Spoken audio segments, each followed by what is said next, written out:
Hello and welcome back to my channel. Make sure you like and subscribe to my channel. Let's begin. Title: Another Chance. Disclaimer: sadly I don't own anything. Tite Kubo does. Author's note: my first Bleach story. I guess there are spoilers in here, so if you're not in the 5th season and don't really want to know what happens then don't read, but it's really nothing serious.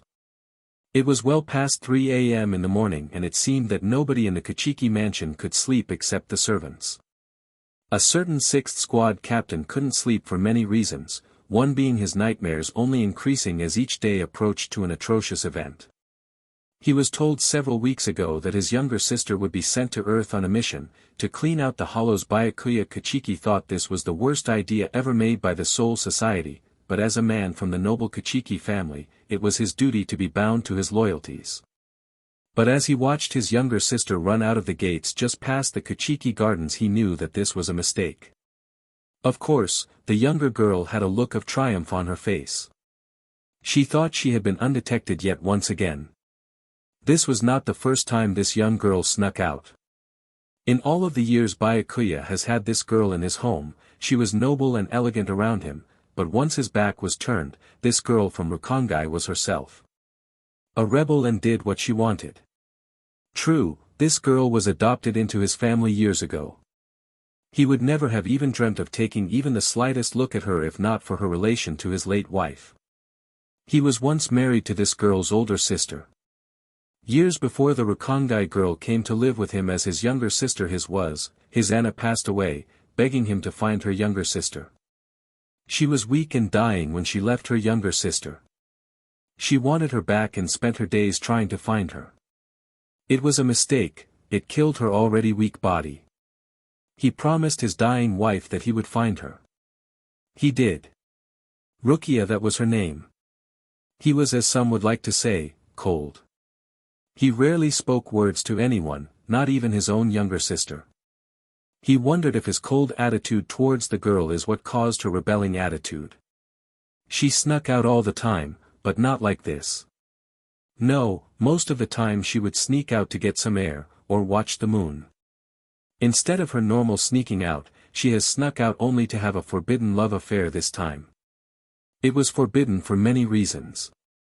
He was a vice-captain Shinigami to the 13th Division, a married vice-captain. The man's name was Kaiin Shiba. He watched as she fled the mansion, keeping a close watch to make sure nobody was following her. But he knew. He knew she was running into the arms of a married vice-captain. He had been walking out one night without letting anyone knowing when he heard voices. Byakuya was not one to eavesdrop.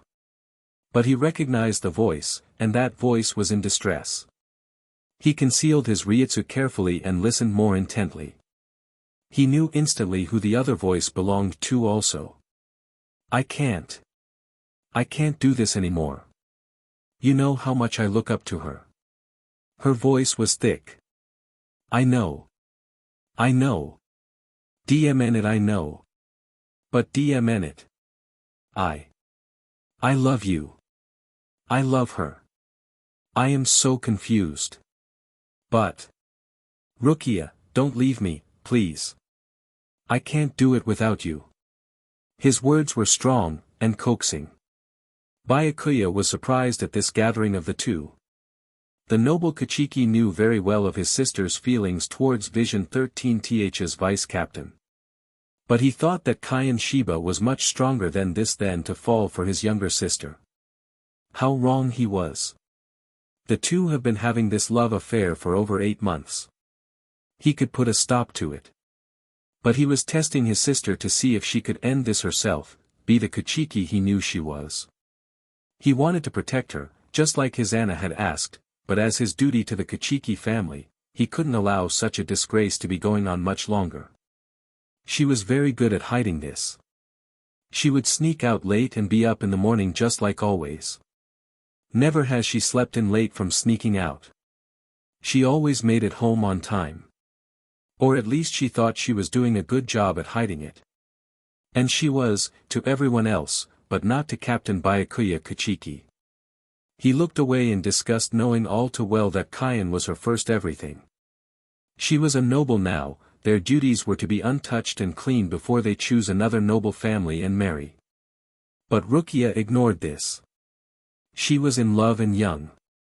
The days drew closer before she would be sent away to the living world, and she had no idea. Maybe, the rest of the Soul Society found out, maybe that's why they were sending such a young inexperienced Shinigami to the real world. But if they knew, then they would have both of them punished immediately. So they must not know, so why then? He must have been thinking for hours, because the next thing he knew he saw his younger sister at the Kichiki's gates next to her lover.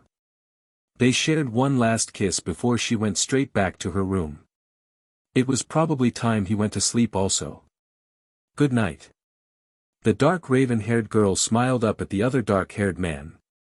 Get out of here, midget, he said, pulling her into one last bruising kiss and ruffled her hair. She let go of his hand and quickly made it back to her room. Rukia pressed her fingers to her lips. It was so wrong, yet it felt so right. The young Shinigami ignored her confused head and plopped on her bead, letting sleep take control. And it happened. The hell butterfly came early in the morning a few days later. Byakuya Kuchiki thought it was time, but he was wrong. Rukia's mission was delayed due to the death of Mayako, Kaien's wife. Rukia's role model. How ironic. She adored this woman, yet she touched and loved the only thing that was what mattered most in Mayako's life. And then it came, Kaien went after the hollow that attacked his beloved wife with Yukitake, the captain of the 13th Division. They brought Rukia. He heard all about what happened in a meeting. Kaien and Mayako were being controlled by the hollow. Rukia was going to be killed if she didn't plunge her sword into her forbidden love's heart. He was surprised by this news. He didn't show it, but he DMN sure was surprised. His younger sister hasn't come out of her room for weeks. Everyone knew that she was close to Kaien and Mayako, but what they didn't know was that she killed the man she loved. He could feel her guilt radiating off of her. She regretted everything she's done with him. She knew it was wrong, and yet she still snuck out to be with him. She felt weak. He could feel all of it in her Ryutsu. It took his younger sister months to finally begin to act normal again. A lot of hard training was thrown on her for months. She grew stronger in mind and body. It was time. The Soul Society decided they would send Byakuya's younger sister to the living world. He knew she was strong now. There was nothing to worry about. He knew what she had done was enough punishment already on her soul, so there never was a need to ever let her know he knew about her relationship. The night came when Byakuya finally did tell his younger sister of the mission. When? She asked calmly. But the shock was apparent on her features. Next month, he stated. Ni-sama. She looked at him and bowed slightly. I will do the Kichiki family well. So she was trying to atone for her crimes. He said nothing, but simply nodded and left her room. Her heart was strong. He was positive she'd do fine. DMN it. A teenager screamed, sitting up in his bed looking at the clock next to his bed frantically. His bright orange hair was ruffled and stuck up in odd places. It was 7:30 a.m. and he was still in bed. Usually he was up by 6:30 or earlier. He scrambled out of bed and ripped his pajama pants off and swore loudly while pulling some jeans up over his slim hips. But why didn't his alarm go off? Ichi. A groggy female voice called. Oh yeah. He muttered, turning towards the voice coming from his closet. It was the midget. He knew it had to be. DMN at Rukia, did you turn off the alarm again? He cursed, tearing his shirt off. Well yeah. She said, as if this new information was plain and simple. DMN it. Why? I think it's rude to wake someone up with such an annoying voice. She crossed her arms over her rumpled night shirt she always wore. Yellow and black stripped. Funny, this midget could fit in it. It belonged to his younger 10-year-old sister's clothes. What the hell are you just sitting there for? Get dressed. He cried, looking at her if she just committed a crime. He rolled his eyes when she gave him a death glare and slammed her closet door shut. This midget in his closet had been living in there for over 3 months. This girl was a Shinigami. A death god. She had come into his bedroom window one night, not knowing that he could see her. A hollow came to attack Ichigo Kurosaki's family. She saved him and his family by lending her death god powers to him. Now Ichigo's life was changed as he became a 15-year-old substitute Shinigami. But, she gave him what he wanted. Power to protect. This annoying bratty controlling brat in his closet gave him exactly what he wanted. And though he wouldn't admit it, he enjoyed her company. "What are you standing there like an idiot for?" the small Shinigami said, kicking him in the shin, and jumped out of his window. Well. Sometimes he enjoyed her company. He watched her leave out of his window and smirked, seeing her pause by the tree they always met at. He grabbed the rest of his stuff and tore out of his room, ignoring the cries of Khan asking to take him. "Bye Dad, bye Karen, Yuzu." He yelled and ran out of the door. He said bye to me. "Ichigo, our son said bye to me." Ishii Kurosaki cried sweetly at the breakfast table. That earned him a right-hand punch to his chin from his daughter Karen. "Oh shut it, you act like a child," Karen mumbled. It was now lunchtime at Karakura High School. And once again Chad, Ishida, Kigo, and Rukia sat up on the roof eating their lunch again. While everyone had their own things going on, like conversations of pretty girls or what they did last weekend, Rukia kept staring at Ichigo. He could feel it. He turned around to yell at her to stop it, but once he saw her he stopped. She was looking at his juice box. Hers was in her hand, but she couldn't figure out how to put the straw in. He took it from her and smirked, "Honestly brat, you can't even poke a hole in your juice box." Instead of getting a thank you for fixing her juice, Rukia kicked him in the stomach and went back to her lunch. "DMN Rukia, did you just kick Kurosaki?" Kigo asked, shocked. Rukia smiled in her what Ichigo called schoolgirl act and said in that ever so sweet voice, "Of course not. He had something stuck in his throat, so I helped him out." Ichigo ignored the Shinigami and mumbled something about killing a chappy bunny when they get home. Yeah. She was great. I mean, she even wanted to make out. It was a dream come true.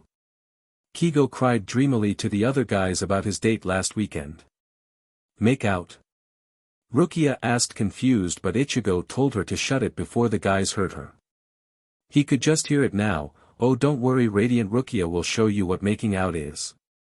No. He definitely did not want that. Especially not with Rukia, who probably never had a kiss in her life. The Shinigami was 150 years old, but she never once talked about any loves or crushes she's had back from where she came from, the Soul Society. Maybe she was too busy, or maybe they just don't have those feelings there in the Soul Society. "I'll explain later," he whispered so the other guys wouldn't be able to hear. And that's when the bell rang. It was time for them to go back to class. Aw man. And I was just getting to the best part. Kigo cried, heading back towards the exit off of the roof. Chad and Yuryu followed him. "Hey! Kuchiki, Kurosaki, are you lovers coming or what?" Kigo cried from the door. He quickly dashed down before his orange-haired friend could cause any harm on him. "DMN him." Ichigo cursed, sitting up. Rukia stood up and followed the guys down the stairs also. Behind her was Ichigo, who quickly caught up. The day droned on longer than usual, and once that last bell rung Ichigo was ready to go, stuff packed and everything. "Goodbye Ichigo, goodbye Rukia. Have a good day, see you tomorrow," Orihime said cheerfully, waving to them. "Tomorrow is Saturday," Rukia said, watching her retreating back. "Oh yeah, I forgot to tell you," Orihime and everyone asked if I wanted to go with them hiking on a picnic. I said sure if I wasn't busy. They said to invite you since they think I know your number or something. He smirked. "I used to go on picnics all the time back at Soul Society," Rukia said, walking with Ichigo out of the classroom. Oh yeah? He said, watching some kids push a younger student into a locker. One death glare from him and the older student stopped on whatever they were doing to the younger classmate. Being a noble to the Kuchiki family, I had to join on many occasions. They were so boring, I had to wear my best kimonos and sit there on a blanket listening to family news. Kind of scary. When my brother would actually know what these people were talking about, let alone talk about it with them. But I guess that's how he grew up, and was trained. They made him like that. It was strange, hearing Rukia talk about her past. She rarely did that. It was nice. So is that why you're so mean? Because you always had to be at picnics. She kicked him in the shin once more and crossed her thin arms over her chest. The last picnic we went on with the Kuchiki family was a while back. I was told by an older Kuchiki female that I have never met that she knew another noble family with a son close to my age.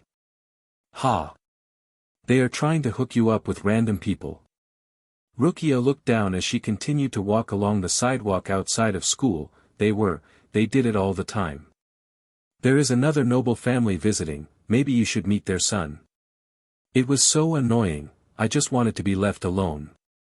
Besides, I'm very young for my age, why should I even think about that? Young. Right. He teased, which earned him a punch in the stomach. Yet he was surprised by her news. She rarely talked to him like this, about Soul Society and what they did. If it wasn't about Hollows, quite interesting actually. After Rukia was taken away and was sentenced to execution, he was in shambles. He concentrated on nothing but getting stronger, for his family, for his friends, and for her. He didn't think that the Soul Society had any other sides to it from what he saw. He only saw people fighting, and killing. Her own brother Byakuya Kuchiki never even lifted a finger to help her. Not until she almost died after all that. He saved her life. And that was the only reason why he would even think about considering him worthy to be her brother. You know, I'm getting stronger. Last time my Jigai wasn't working so well, but now I know why. This new Jigai is much better. Rukia said, picking in Ichigo's school bag. He didn't realize it until she spoke up. What are you doing, midget? He asked, wincing slightly, expecting another punch to his arm, but it never came. My cell phone. I put it in here because I didn't feel like carrying it around. Ichigo rolled his eyes. She was something else. Once she found her special phone from Soul Society, she flipped it open and looked at it once and frowned. No calls. Ichigo teased. Ni-sama. She whispered. What? Rukia put her phone in her own bag and smiled. Buy me another smoothie, she said in her schoolgirl accent that was unnaturally sweet. Ichigo would have argued with her, but something on her face was bothering her. It was written clear. Something was wrong. She hid it well, but he knew her. They stopped by a tiny ice cream parlor next to his house and let her pick out her favorite smoothie. It was a strawberry and banana smoothie, but she always got the cup with her beloved Chappie bunny on the cup. It was amusing to watch this girl. No woman have a certain unhealthy obsession for bunnies. He handed the man the money and turned around to see where his midget ran off to. She was in front of a candy machine filled with Skittles. He smirked as she watched a little boy put some money in it and received the colorful candy. She was so easily amused.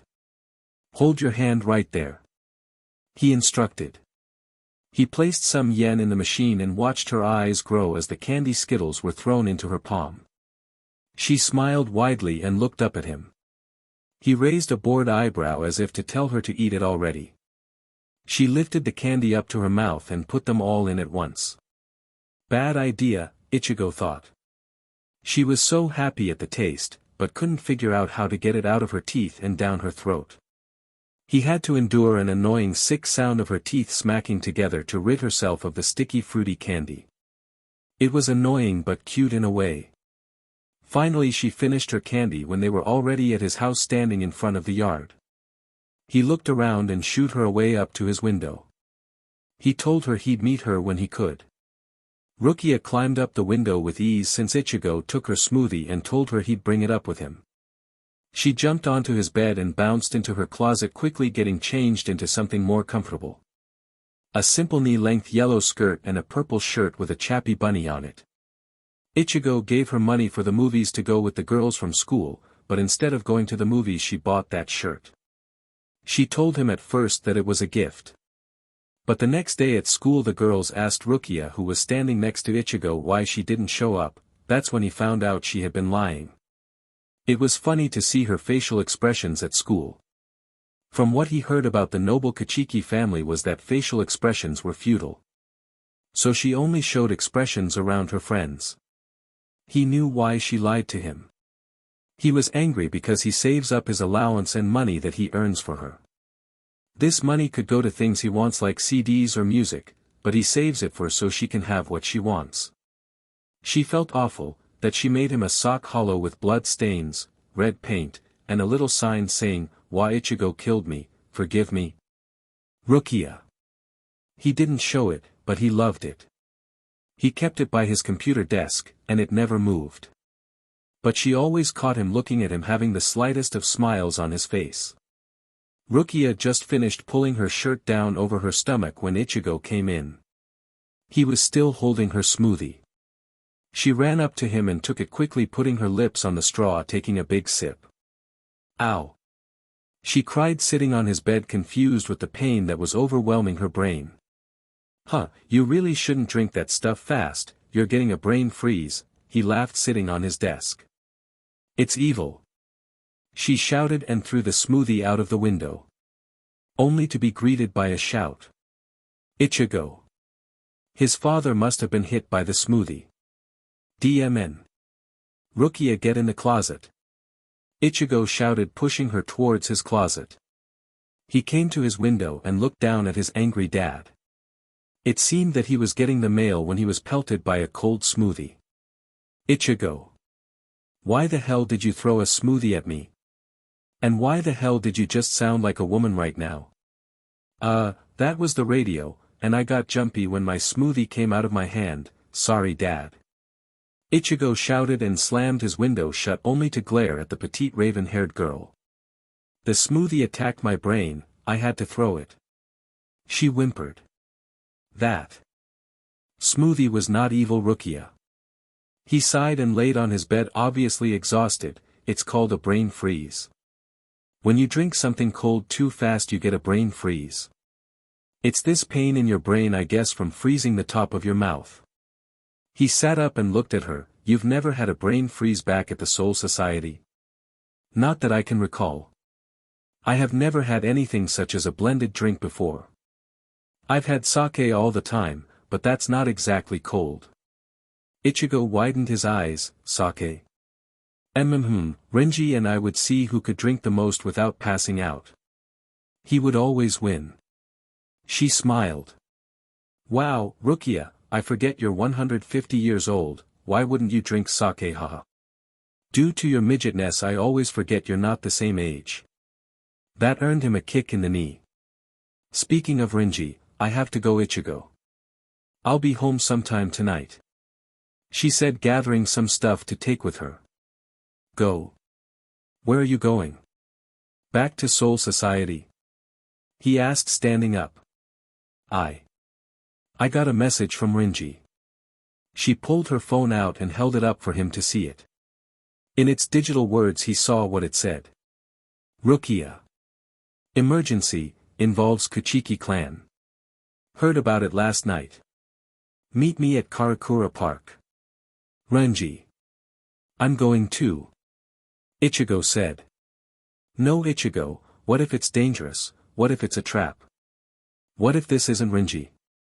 Then that's exactly why I'm going. He picked up his brown jacket and swung it over his arm. Ready?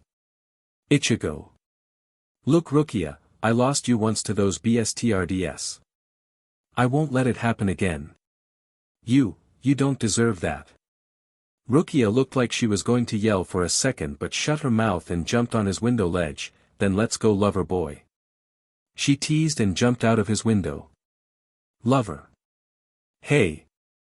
He shouted, realizing that she was making fun of his speech. He ran out of his room and told his dad and sisters while running outside that he'd be home late. Get back here, boy. I didn't say you could go.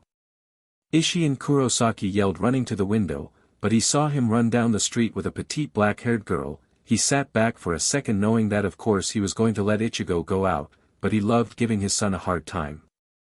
But this, he wasn't expecting his son to run off with a woman. A cute one too. His son was growing up so fast. He had to give him a talk. He chuckled as he walked into the kitchen. Is your dad mad? I heard him yelling. Rukia said, slowing down the pace. Nah, he just loves yelling. When we were younger my dad always tried to make us do family stuff. He always had whistles and always yelled really loud, like he was super energetic. The only reason I participated was because my mother would smile and coax me in. He said quietly. If they had still been running, Rukia wouldn't be able to hear it. But she did, and it was definitely out of character for Ichigo. You know. I think I know now why my brother wouldn't look at me. She said, trying to break Ichigo from his painful past. He turned to look at her. I look exactly like her, my sister. You have a sister? Oh. I haven't told you yet. She stopped walking and looked at her bunny watch that Oriheim got her for her birthday. Come on, let's sit down. She smiled and took his hand. They sat down and she began her story. I was too sick to take care of me, I was just a baby, so she left me on a porch and left. My brother married her, taking her in. He broke several rules to bring her in, but he loved her. She spent every last of her strength looking for me, but she couldn't and died, leaving my brother if he would promise to find me and never tell her who she was. She paused for a moment and continued on. He found me a year later and immediately adopted me into the noble family. That's the second time he broke rules. So he promised to his parents' grave that he wouldn't do it again. That's why he didn't save me or argue trying to save me from my execution. But I don't blame him, Ichigo. I never have. So, why didn't he look at you? Well, I think it's because it's too painful for him to see me. I look exactly like his Anna. Must be painful to see the woman you loved every day but know that they aren't alive. It's simply someone who looks like her. He seemed to be disappointed in me also all of the time. I don't know why. She said, standing up again. Well, maybe it's because you're so short. She went to kick him again, but he moved too quickly for her to catch his knee. They quickened their pace until they saw Renji in a jigai sitting on a bench. Renji! Rukia cried, running to him. He stood up, about to smile and wave, until he saw Ichigo.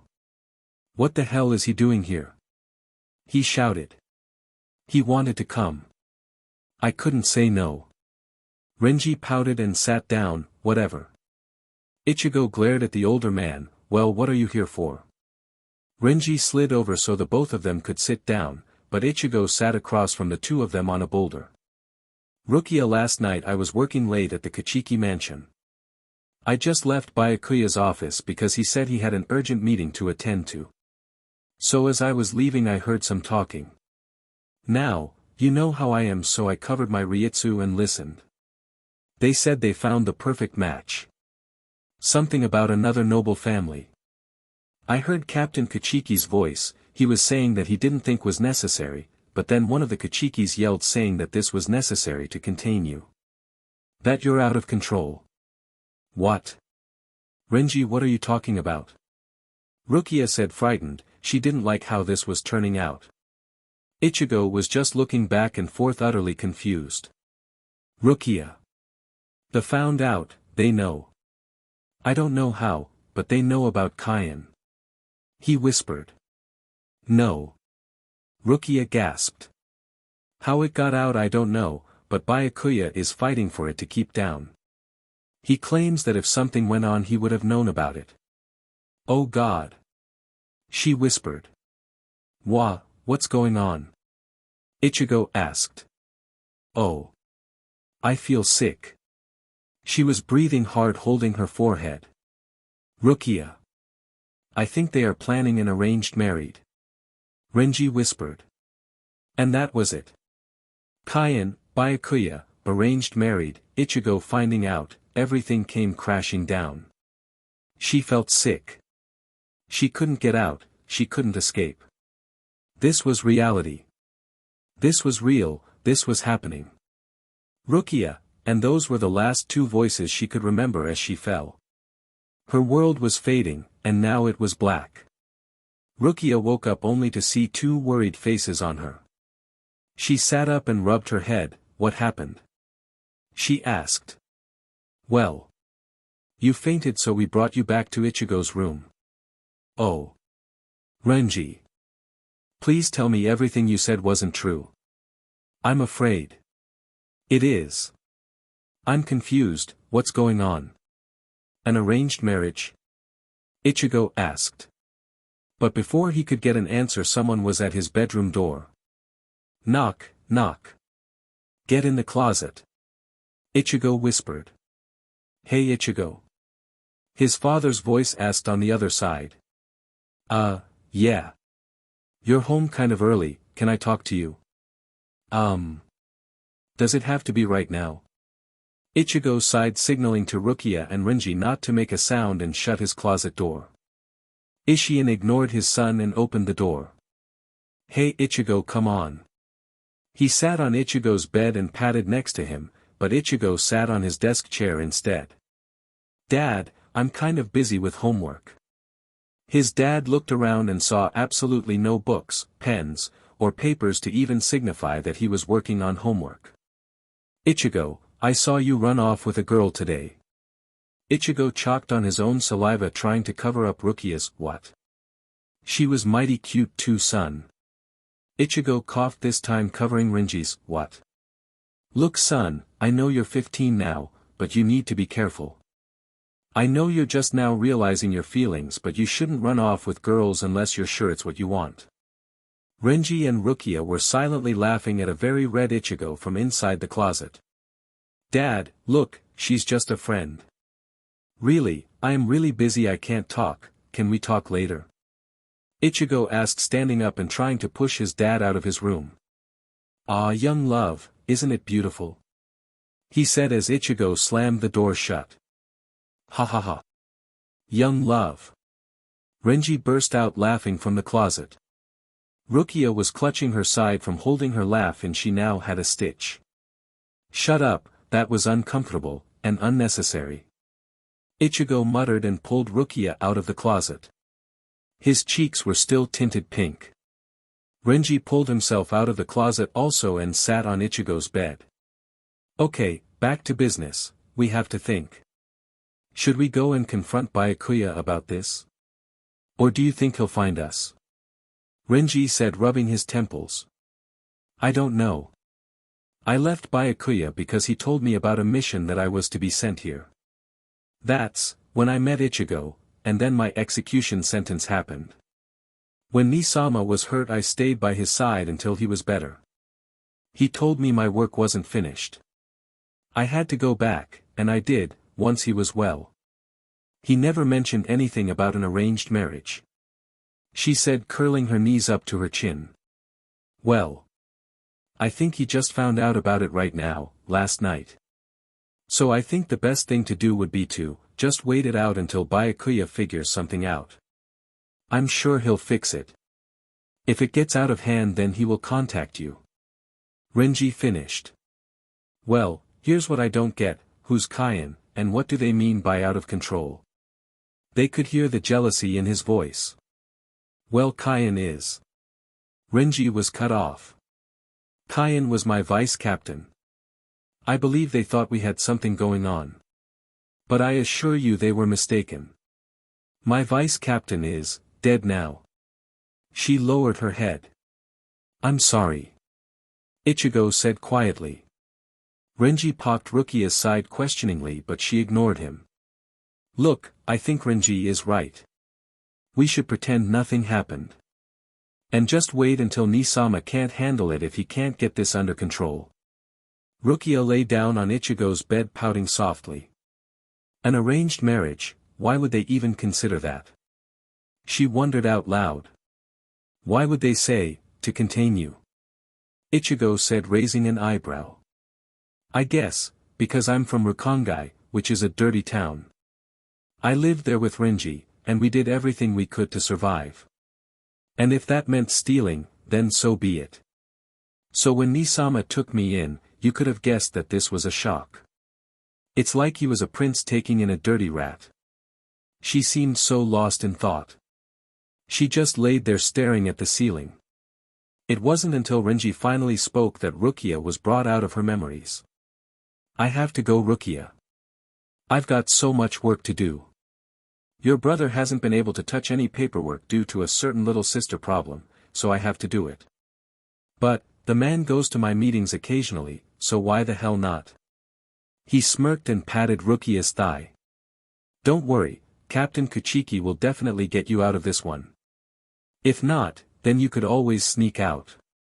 He smirked, knowing all about her love affair. Renji was the only one she told about. She was afraid. She was losing her mind. She was panicking, and worse, she thought she may be bearing Kaien's child. That would have been the worst. She would have been kicked out of the Kuchiki family and Kaien would have lost his title. And even after Rukia told Renji everything, he still stood by her side and listened to her every word. Ichigo smirked, knowing Rukia was a handful to take care of. He wondered how the noble Byakuya Kuchiki did not blow a fuse over the hyperactive bunny rabbit-loving girl. Rukia sat up and smiled at Renji as he jumped out of Ichigo's window. He was her best friend and always would be. That night she told him was hard. Rukia was panicking. She thought she was pregnant with Kaien's child. It was raining and she snuck out once more, but not to Kaien, but to Renji's home. She pounded on his door. It must have scared him because it was around midnight. Probably thought there was an attack. Rukia? He was worried. Of course he would, she was standing there crying in the rain in nothing but a light blue silk kimono. Oh, her brother was going to kill her when he finds it. That was a present from the great Yamamoto himself. Get in here. He said softly, pulling her in. He grabbed her one of his kimonos and told her to put it on, and to take the other one off. While he wasn't looking, of course. Once she had the dry one on, she laid on his couch wiping her tears away. Rukia, what is wrong? Renji. I've done something horrible. I don't know where to go, Renji. If this gets out. I don't even want to think of what could happen. But oh, Renji. She muttered, balling her fists on her thighs. This was the first time he'd ever seen Rukia cry. As Shinigamis they were trained to not shed tears, because tears were proving that they couldn't control something as simple as emotions. Did you kill someone? He asked, sitting next to her. She pulled a forced smile and muttered something like, I wish. What, Rukia? You know you can trust me with anything. I'm your friend, and always will be. She choked out another sob but sounded like she was trying to conceal it. She looked up at him and said something. He couldn't hear. What? Renji. I think I'm pregnant. She bit her lip and wiped her tears away. I can't cry. I won't cry. It's my fault. I will accept the consequences. Renji was shocked. Had he just heard what he thought he heard? Rukia and pregnant didn't seem to fit in the same sentence. What is going on? What do you mean? He backed away from her, watching her face carefully. She was surprisingly holding her tears in. Her face was pale and red from crying, but showed no signs of letting any more tears fall. I thought.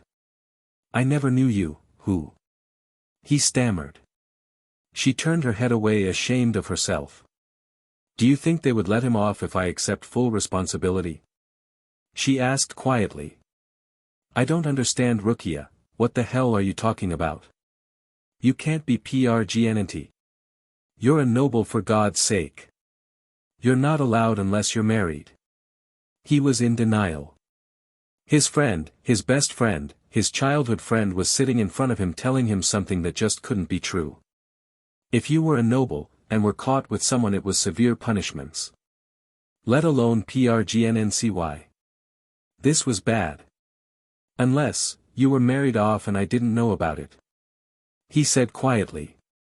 If only, that would happen. Rukia, who is it? She turned her head away once more. I refuse to let this happen. Renji pulled her chin towards him to look her in the face. Tell me, who did this to you? And there was one single tear sliding down her cheek as she whispered the name of the man he couldn't believe, Kaien Shiba. No. For 5 months we've been together. For 5 months I've given my soul, my body, my heart to him. And now I'm scared. The first time we've made love I knew it was a mistake. I knew we had too much to drink, I knew we were too close. I knew it, I couldn't control myself with him. I had to have him, I wanted to have him. I wanted him to be mine. And I did. I wish I could have been stronger and never fallen in love. Rukia, he's married. Renji was terrified. This was worse than he thought. A noble pregnant with a married captain's baby. This was bad. How do you know you're pregnant? I just have this feeling. It's been 2 months, Renji. I haven't bled. She was looking at her hands once more. Oh God. He leaned back against the couch. What was going to happen? He was in shock. He didn't even realize that Rukia was in love, let alone getting banged up by captains. He cared for her deeply. She was his childhood friend. And he would do no matter what to protect her. I have to get back to my room before my brother realizes I'm gone. She whispered. Renji placed his hand on her shoulder. I'm going to help you. No matter what.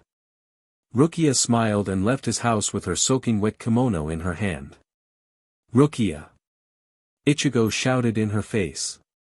He looked irritated. Rukia, what the hell? You're blanking out and you're on my bed. Rukia sat up and placed her hand on her stomach, ignoring Ichigo while looking outside up at the moon. She had found out a month later that she wasn't pregnant. She never brought the subject up to Kaien, not ever wanting to give him stress. She was sick. She had a virus that attacked her body. Nobody knew how she contracted it. But one morning she woke up throwing up yet again. Byakuya was furious. He knew she was sick. He would ask her every morning how she was doing. She would always reply fine. But the servants told him everything about her illness. She wasn't quite sure why he was so furious. But she knew she was frightened.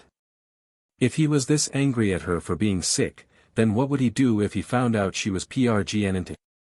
He brought her to the 4th division to get her examined, and that's when the virus was found. They quickly healed her and sent her to rest. Byakuya's attitude quickly geared from furious to guilt. It was the strangest thing she had ever seen. Why was he guilty? Was he upset for getting angry at her? Her Nisama did not show guilt, nor emotions. Rarely did he. So this was all new for her. Rukia still kept her hand on her flat stomach, wondering what would have happened if she was pregnant. Would she be happier? Would she be happier to have something from him? Rukia. Ichigo was on his bed now, tapping her forehead. Rukia turned her attention back to him and slapped his arm away. Finally. I thought you left your brain or something. He muttered angrily and laid down on his bed. Now get off, I'm tired. He moved his legs around her thin body and pushed her off. She fell to the floor and looked up at him angrily. Baka Ichigo. She sat on the floor wondering if everything was going to be all right. Like you've never thrown me off of my own bed. He muttered and looked at her. He was silent for a moment and then asked her something she didn't expect. You aren't leaving me again, are you? She looked at him before answering, I'm sure my brother can take care of this. Like Renji said, let's forget about everything and just live normal until the time comes. Come on Ichigo, do you think they can force me to marry someone? I just can't see you marrying anyone. Let alone be with someone, you're too short. He chuckled, rolling over quickly to avoid being hit by her tiny yet strong fist. Rukia stood up and went to her closet and paused before hopping up on her futon. I won't ever leave you on purpose Ichigo. With that said she slid her closet door shut. Ichigo was surprised and just watched the closet door. Last time she left, she protected him against her brother. He refused to let her die. He refused, he wanted to protect her with every ounce of his strength. He wanted nothing more than to carry the midget back home with him again, to protect her. This feisty Shinigami was sentenced to death, and watching her being dragged around in a simple white kimono with a red collar around her neck made him sick. She was accepting her punishment. And even after everything, she still smiled and said thank you. It made him sick. When he left Soul Society knowing she would be alright, his heart was broken. He was lonely. He wasn't sure what that had meant. He felt like he lost something. He would often go into that closet of hers expecting to see her violet eyes blazing in fury at him invading her personal space. And then she returned to him, saying her brother was well, and she was needed here. The joy in his heart was overwhelming. He felt butterflies when he watched her walk into the classroom. He was in denial and could only gape at her like a fish as she sat down next to him. Was he imagining her? He was convinced that it really was her when she kicked his shin. Rather painfully. Yeah, his Rukia was back, his. Since when did Rukia become his? Ichigo Kurosaki did not really associate with the opposite section. He had his friends, but never had he really had a female friend around him all the time. True, he had his sisters, and knew what to expect out of women and their mood changes. But this was different. He was a teenager living with a woman. He would catch himself glancing at her in class, or even in their room. It couldn't be possible that Ichigo Kurosaki was falling in love. Could it? He shook his head, frowning. Couldn't be. Ichigo could already hear Kon snoring coming from Rukia's closet. Why she allowed him to sleep in there was beyond him. Speaking of Kon, he must have been stuck with his sister again, because he hadn't heard a single peep out of him for days. Not even tonight. Yet he sure was hearing his snores right now. He sighed and ignored his brain. He had to get some sleep. And he did, finally. Kyan, no, why? Ichigo sat up rubbing his eyes, DMN at Kon. He muttered. Ichigo Kurosaki was definitely not a light sleeper, and to be woken up in the middle of the night by something must mean it was loud. But the voice didn't belong to Kon. No, Kon was asleep in Rukia's clothes drawer. He had firmly explained that he'd rather sleep in Rukia's underwear than Ichigo's. A muffled cry was heard and a firm no could be heard. He pushed his sheets off of his legs and stood up wondering if Rukia was awake or not. But that was definitely her voice. And she was crying. The only time he saw Rukia cry was when she told him not to follow her to the Soul Society, or else she would never forgive him. Needless to say, she more than forgave him. She came back. Another cry was heard. What was happening to her? He cautiously stood by her closet door and listened quietly. She definitely was crying. Her sobs were muffled, and she was muttering some incoherent words, and some comprehensible. He pushed her closet door open slightly and furrowed his brow together. Her skin was pale and sweating. Her breathing was quickening with each second, and the tears were staining her smooth cheeks. Rukia. He whispered. Kyan. She screamed, sitting up straight, flying straight into Ichigo's arms. Oh God. I had the worst dream. She cried against his shoulder. Kyan, I dreamt that I killed you. She choked on her words as more sobs racked her body. She was gripping him tightly as she cried. Rukia. Rukia, it was just a bad dream. Ichigo said, pulling her away to look at her. But once her eyes finally focused, she looked even paler than before. No. Rukia. Are you okay? It was just a bad dream. He wiped her tears away and picked her up from the closet. He set her on his bed and patted her hair, trying to soothe her. She laid her head against his pillow, unable to move. She was weak and shaking. She was reliving the moments Kaiin Shiba died. She killed him. His blood splattered her face. She was weak, she only saved herself. She touched her cheek where his blood was on her. It had been so real. This stupid mistaken engagement was making her lose her mind. There had to be some mistake. Her brother would never tell her about it, since he would clear it before it reached her ears. She looked up and saw Ichigo. Or Kaiin, she wasn't sure which. In this light Ichigo's hair was looking darker. And the two men looked almost identical. When she first came to this world, she defeated a hollow from attacking a spirit and a human. She turned around and only saw a glimpse of him. He looked exactly like him. Kaiin Shiba. Come on, get some rest. We'll be up in the morning early. He whispered, leaning on his knees next to his bed, holding her hand that was shaking. Kaiin was my vice captain. She whispered, looking up at the moon. You've mentioned that. He got up and sat on the bed across from her small frame. He was exhausted, but after Rukia's spell, there was no way he could sleep when she was in distress. What could be bothering her so much about this? Vice captain. His wife was being controlled by a hollow. She was my role model. Mayako. He took me and my captain to fight with him, to try and save his wife. But it was too late. The hollow ate her soul and was using her body as a puppet. He fought, telling us not to interfere. I wanted nothing more than to run to him, to help him. But my captain Yukitake would not allow it.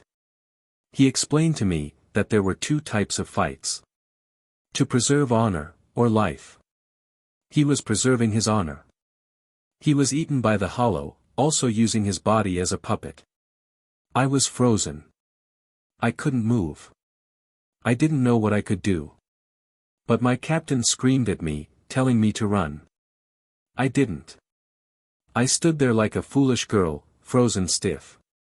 My friend, my vice captain, the only person who was nice to me in the beginning. I killed him. I pierced my Zanpakuto through his heart. I killed him. And all he had to say was, thank you. Tears were sliding down her cheeks once more. Rukia. Ichigo said, touching her hand softly, you did the right thing. He wouldn't have wanted to run around as a monster. She smiled at him and pushed herself further down on his bed, getting comfortable. Thank you, Ichigo. She said, closing her eyes. For what? For everything. She yawned as seemed to be gone, no longer conscious. He sighed and looked at the closet. It didn't seem like the closet was big enough for him. Maybe for Midget, who had fallen asleep on his bed, but not for his long legs. He carefully stood up and looked on the floor. Figures. Khan was still asleep, didn't even hear his precious Nei-san cry. He walked over to the window and watched the moon. It was glorious and giant.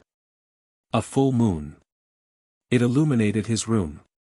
He always left his blinds open, he hated being consumed in darkness. So he left his blinds open all the time. Unless he wasn't feeling good, or had other reasons not to have them open. He yawned and turned to look at the young Shinigami asleep on his bed. The moon was illuminating her hair, giving it a blue hue.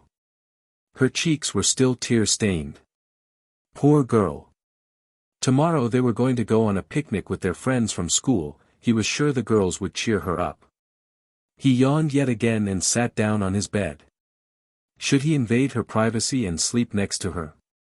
He was really tired and didn't feel like getting blankets from out in the hall closet, so he grabbed a pillow in Rukia's closet and lay down at the foot of his bed and lay down next to her tiny feet. He curled his legs up and allowed them enough space to lie next to her body slightly, his feet hanging over the side of the bed. After taking one last look at the Shinigami, he allowed himself to fall asleep. But somewhere in the Soul Society someone was not sleeping. Byakuya Kuchiki walked around in his garden for some time. He was always a moon person, especially loved full moons.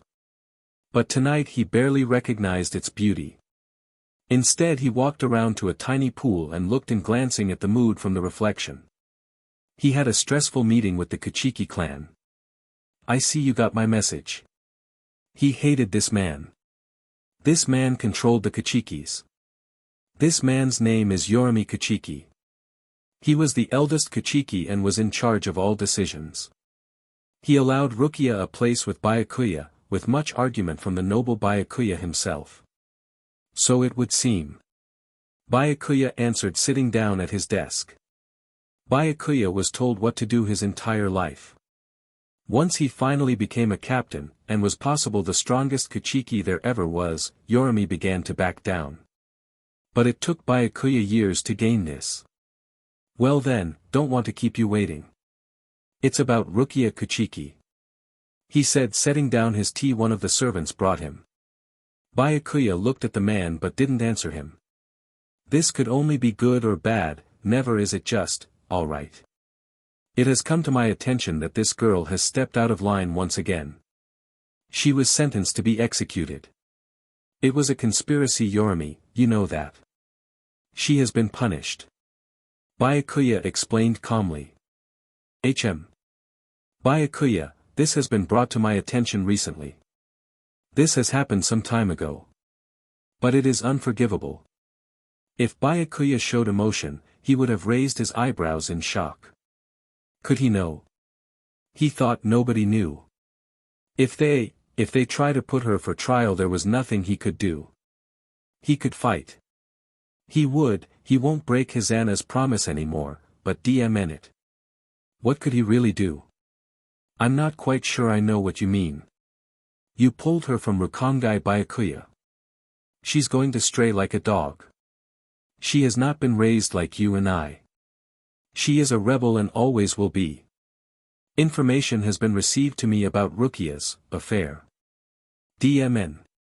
Affair? The only thing to do now was deny it. Do his best. You know very well that being in the Kuchiki family there are proper marriage plans and ceremonies to go through. But this girl has been having a love affair. Worse, a vice captain. And to find out that it's been happening right under our noses. For God's sake, Byakuya, she's been getting pounded up against a tree. He hissed. He was angry. If a love affair was going on, I would have known about it, Yorimi. His blood was beginning to boil. True, he knew that Rukia was also having SEC with him, but he didn't know that they would be recklessly having SXL activities around outside. I have her watched night today. Currently she's in Karakura town sleeping in a closet down in Earth. He knew he shouldn't have said that part. Truth was, when he heard Renji yelling at Rukia about her sleeping arrangements, he was not happy at all. And also, why would she sleep in a closet and not the room she was in? And whose room was she in anyways? Probably that orange-haired girl's room. Byakuya, I have already decided. The Yemeni family is also nobles. I have arranged a marriage for Rukia. I will contain her. She will be controlled. I will not have her bringing down the Kuchiki name. Really, Yorimi? I have taught this girl well. You see her all the time with me, how could you not see it?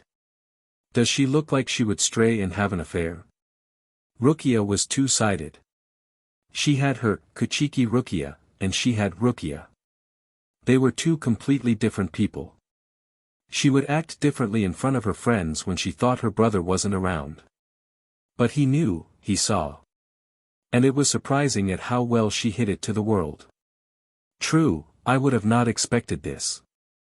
But nonetheless, I believe it has happened. And if it hasn't, it very well could. I will continue to keep bases on you to arrange this marriage. You have 1 month to tell her the news. She will marry Yamato Yemeni. End of discussion, there was no arguing. Right now at any rate. He would try again. He just rebuilt his relationship with his sister, he would be mad if they were going to take her from him. She was very, very young and didn't need a marriage until she reached about his age. They still had a long ways to go. He was young too, but she was like a child in comparison to him. He wondered how she was going to take this. Of course he knew. She would look at him like he had just slapped her. Then, she would ask if this was some kind of a joke. He would confirm to her this was the truth, and that Byakuya Kichiki did not joke. Although, Renji Aburai begged to differ. She would bow her head and say, if this is what Ni-sama wants. But this isn't what he wants, so maybe she'll say something differently. It has always been hard when she would leave for a mission and tell him. He would wave his hand while doing his paperwork and explain that she shouldn't bug him while he's working over trivial matters. Her face would break. Her eyes would glimmer with sorrow as he spoke the words. She always kept her face straight, but once in a while she'll break out in a smile, or a frown. He only did this for one reason. He didn't want to look at her. It was like looking at the dead. His Anna. His cold attitude towards her made it easy to avoid her. But that was over with. He had to stop it. He loved his Anna, and if he really did then he would protect this girl, and treat her just like he should. And that's just what he started doing. His thoughts strolled to Kaien, was she really recklessly in love that she'd allow this man to take her against a tree? For God's sake, she was taught much better than this. But then again, when you are blinded by love and lust, all you can think about it being with that person. His Anna was so full of life when he first met her. They waited until marriage, and when it happened, it was awkward, but she had made it comfortable. She would laugh and ease his fears away. When he thought he was hurting her, she would joke. When she cried out his name as she finished she whispered, "I'm defeated." He loved her until the very end. When he found Rukia, he knew instantly that was his Anna's sister. Rukia held her posterior much higher than his Anna though. And Rukia was much smaller. Was she a midget? He could probably fit one whole hand around her waist, she was just that small. When she came to live with him as his sister she was quiet. It was as if she was proving to him that she could be noble also. But once she was outside in the sun, with other people she was full of life. It made him wish that his Anna had this girl's spirit. That is why Byakuya would do everything to protect her. His Anna's spirit died out and he wouldn't allow this to happen to Rukia. No, he would fight this engagement. Smack. Ichigo sat up groggily. He had just been smacked in the face. Not exactly the best of ways to wake up. His father did it all the time though. He swirled around to yell at his father but instead saw a tiny dark-haired girl in his bed. Oh, that's right. Rukia. Her foot was the one that hit him. He wondered how she was doing now. She hadn't uttered a single word last night, not after he put her in his bed. She looked peaceful laying there. He wondered how it must feel to have an arranged marriage. Waking up every day to someone you don't know, having to sleep next to them, and worse being told to produce offspring. How would it feel to make love to someone you may not have feelings for? He always thought that making love was all about the love, isn't that what brought out the magnificent feelings? What did he know, he was still a virgin after all. He sighed and stretched his cramped back. He needed to get dressed quickly. He pulled his pajama pants down and pulled some jeans up and over his thin hips. He turned back to make sure Rukia was asleep and then pulled his shirt over his chest. Where did I leave that shirt? He asked himself looking through his drawers for a clean shirt. He turned around when he felt eyes on him. Rukia. Morning. She said yawning and stretching against his bed arching her back slightly. He gaped at her in slight awe. Her tiny brsts were arching upwards, and her head tilted back with her face contorted in bliss. Thoughts began to wander in his young perverted mind. He mentally slapped himself and blushed turning back to finding a shirt. Once he found on that he was content with her, pulled it over her shoulders. And walked back to his bed, slapping Rukia's thigh. Come, get up and get dressed. We're going to be late. And that's when Rukia did something very un-Rukia-like. She wrapped her thin legs around his and pulled him in towards the bed so he fell almost on top of her, but caught himself on his hands before he could fall on her small frame. I don't want to. I'm still sleepy. She pouted. Rukia didn't act like this, not normally anyways. Come on Rukia, what's wrong with you? I'm going downstairs to have some coffee, I'll bring you up a cup. When I get back you better be dressed or I'm throwing you outside naked. Let you fend for yourself. Maybe throwing her outside naked might not be such a bad idea after all. Another mental slap. Once Ichigo stepped out, Rukia sat up and pulled on a light yellow dress from the closet. She brushed her hair and pulled on her shoes that she kept hidden under Ichigo's bed. Wani-san. Kon cried. What Kon? She asked, turning around right when Ichigo walked in. Why do you have to leave? He cried some more. Because we were invited and it would be rude if we didn't go, right Ichigo? She asked as he handed her a cup of a light brown substance. She examined the hot drink and looked at Ichigo's. His was black. How come mine is light brown and yours is black? Did you pee in mine? She asked, sniffing it. Wah. No. Just shut up and drink it. He took another sip of his and sat down on his desk, pulling his shoes on. It's called coffee. I don't like cream in my coffee, just sugar. I put cream in yours because I know you like sweet stuff.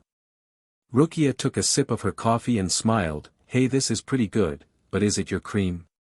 Because I heard the guys at school telling this girl that they were going to cream on her face.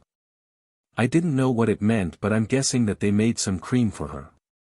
She took another sip and ignored Ichigo's coughing, sputtering sound. God. Renji and Byakuya are going to kill me when they find out the things you learn over here. Come on, we're running late. He said and grabbed her hand. Kon, be good. Ichigo said as he left. Oh. Left again. He muttered. Rukia jumped out of Ichigo's window and Ichigo out of his front door. Once they met outside, they both ran for the park in the middle of Karakura town. It was a beautiful day, the sun's rays hit the sky perfectly, giving off shining warmth. The wind was a little breezy, which caused Rukia's dress to swoosh around her legs as she ran along with Ichigo. Finally, they made it to the blanket Orihime had set up with a big brown picnic basket laying on the grass. Hey! Ichigo yelled, causing everyone there to turn around. Kigo, Chad, Yuryu, Chizuru, and Tatsuki were already there. Rukia! You came! Orihime shouted. Of course. I wouldn't miss it. Rukia smiled brightly. Oh Rukia! My, you are radiant this morning. Did you sleep well? Or did that Ichigo wake you from your beauty sleep? Kigo shouted. Oh, I was already awake by the time Ichigo came to my house. She smiled and stepped away from Kigo to sit next to Tatsuki and Orihime. Ichigo sat with the guys talking about nothing except school and what's been going on. He kind of missed days like this, just hanging out, relaxing, enjoying the sun, enjoying company. Everyone ate, hesitantly except for Rukia, who ate all of Orihime's food without questions. After they ate, they all decided to play baseball, which Rukia had never even heard of. The girls taught her how to play, but unfortunate for Ichigo, when Rukia hit the ball she hit it too low and hit him in the forehead, then stood there dumbfounded. Orihime and Tatsuki told her to throw her bat down and run around the bases until they tag her with the ball. She threw her bat down, but too hard, it hit Ichigo in the knee. He collapsed on the ground, cursing whoever invented baseball, and watched as the girls cheered when Rukia made it to home base. Ah, come on. You can't ear a point, you guys beat up our man. Kigo cried, looking at Ichigo's face. Let's play something different. Chad said, sitting down on the bleachers, really not paying attention to the baseball game. Everyone agreed and began walking back towards the giant blanket and sat down. But Rukia was extremely hyper, her coffee, and couldn't sit. She kept bouncing on rocks, smiling and laughing about different things. She was the center of attention when she came to the side of the tiny lake and cupped her hand to her lips as if she was going to yell. She blew out an enormous amount of breath and slapped her other hand on the end of her cupped hand to make a duck call. It was rather hilarious to see every single duck in the lake come to her, surrounding her small frame. She laughed and ran from the ducks, screaming that she was the mother of ducks. Everyone couldn't help but laugh at the hysterical sight. They had talked and played little card games and ate snacks for the whole day until Yuryu announced it was time he left for home. Tatsuki agreed and two left. Kigo left dramatically, claiming how radiant Rukia was and how cruel Ichigo was, and finally left. Now, Chad, Ichigo, Rukia, and Orihime were all that were left. They finally got Rukia to calm down and sit down, teach her a new game called Slapjack with cards. Only problem was, when Rukia felt like it, she slapped her hand down too hard. Nobody wanted to play with the young Shinigami anymore. You play too rough.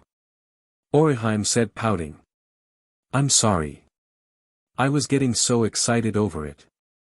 She merely smiled. Well, I think it's time that I take Rukia home now, he said, standing up. I guess I'll see you guys on Monday.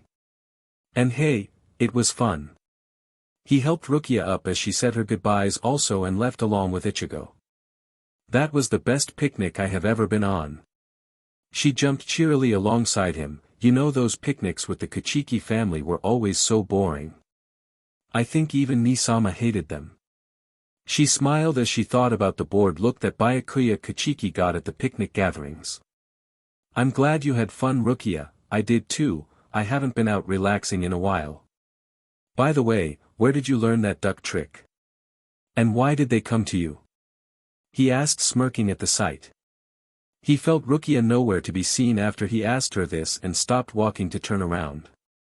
Rukia stopped walking. She stood there looking at the ground. Ichigo came to her side. What's wrong? He asked. Can you see them? His voice was so soothing in her ears. The ducks? She asked, turning her head to look at the dark-haired Shinigami. Cup your hands like this, he showed her, and blow like this. He blew. Now slap your hand like this. He slapped his hand and made her laugh at the hysterical sight. He was making some kind of duck call. The duck seemed to be attracted to the noise and began to swim toward him. Why, Kyan, I had no idea you were a duck. Rukia teased, hugging his waist from behind. Well, my dear, it takes practice, but soon you can become a duck too. He smiled, looking out to the lake, watching the sun set. I must go now. Mayako should be returning now. The guilt was in his voice. It stung. But she loved Mayako and could never tell him to leave her. Rukia was selfish and wanted Kyan to be hers. She wanted him. But she knew that he belonged to someone else. Yes, Rukia Kuchiki was the other woman. Please don't go yet, Kyan, she whispered into his back. I have to, Rukia, if I stay out too late. He turned around to cup her chin. Be mine tonight. She whispered, looking up into his eyes. Rukia. But he couldn't finish what he was going to say because she jumped onto his waist, wrapping her tiny strong legs around his firm waist and planted her lips against his in a heated kiss. It was a battle of tongues as they fought for air and dominance. Kyan's legs soon gave out under him and they fell to the floor, Rukia still on top of him. God. Rukia. He muttered against her neck as he trailed hot kisses down her collarbone and into her kimono. He pulled it off of her shoulder to kiss the top of her breast. Kyan, take me. Right now. I need you. I need you to be mine tonight. She whispered in his ear. And he did. He took her hard and filled with love. It was the first time they made love outside. And it definitely wasn't the last. Rukia, his voice was whispering in her ear, breathing hard as he reached his limit. She reached up and clutched his shoulder. But, he was wearing a shirt, he was naked. Kyan was naked. She opened her eyes only to come face to face with Ichigo. She gasped and pushed him away from her. Ichigo. She gasped awkwardly, a slight blush running across her face.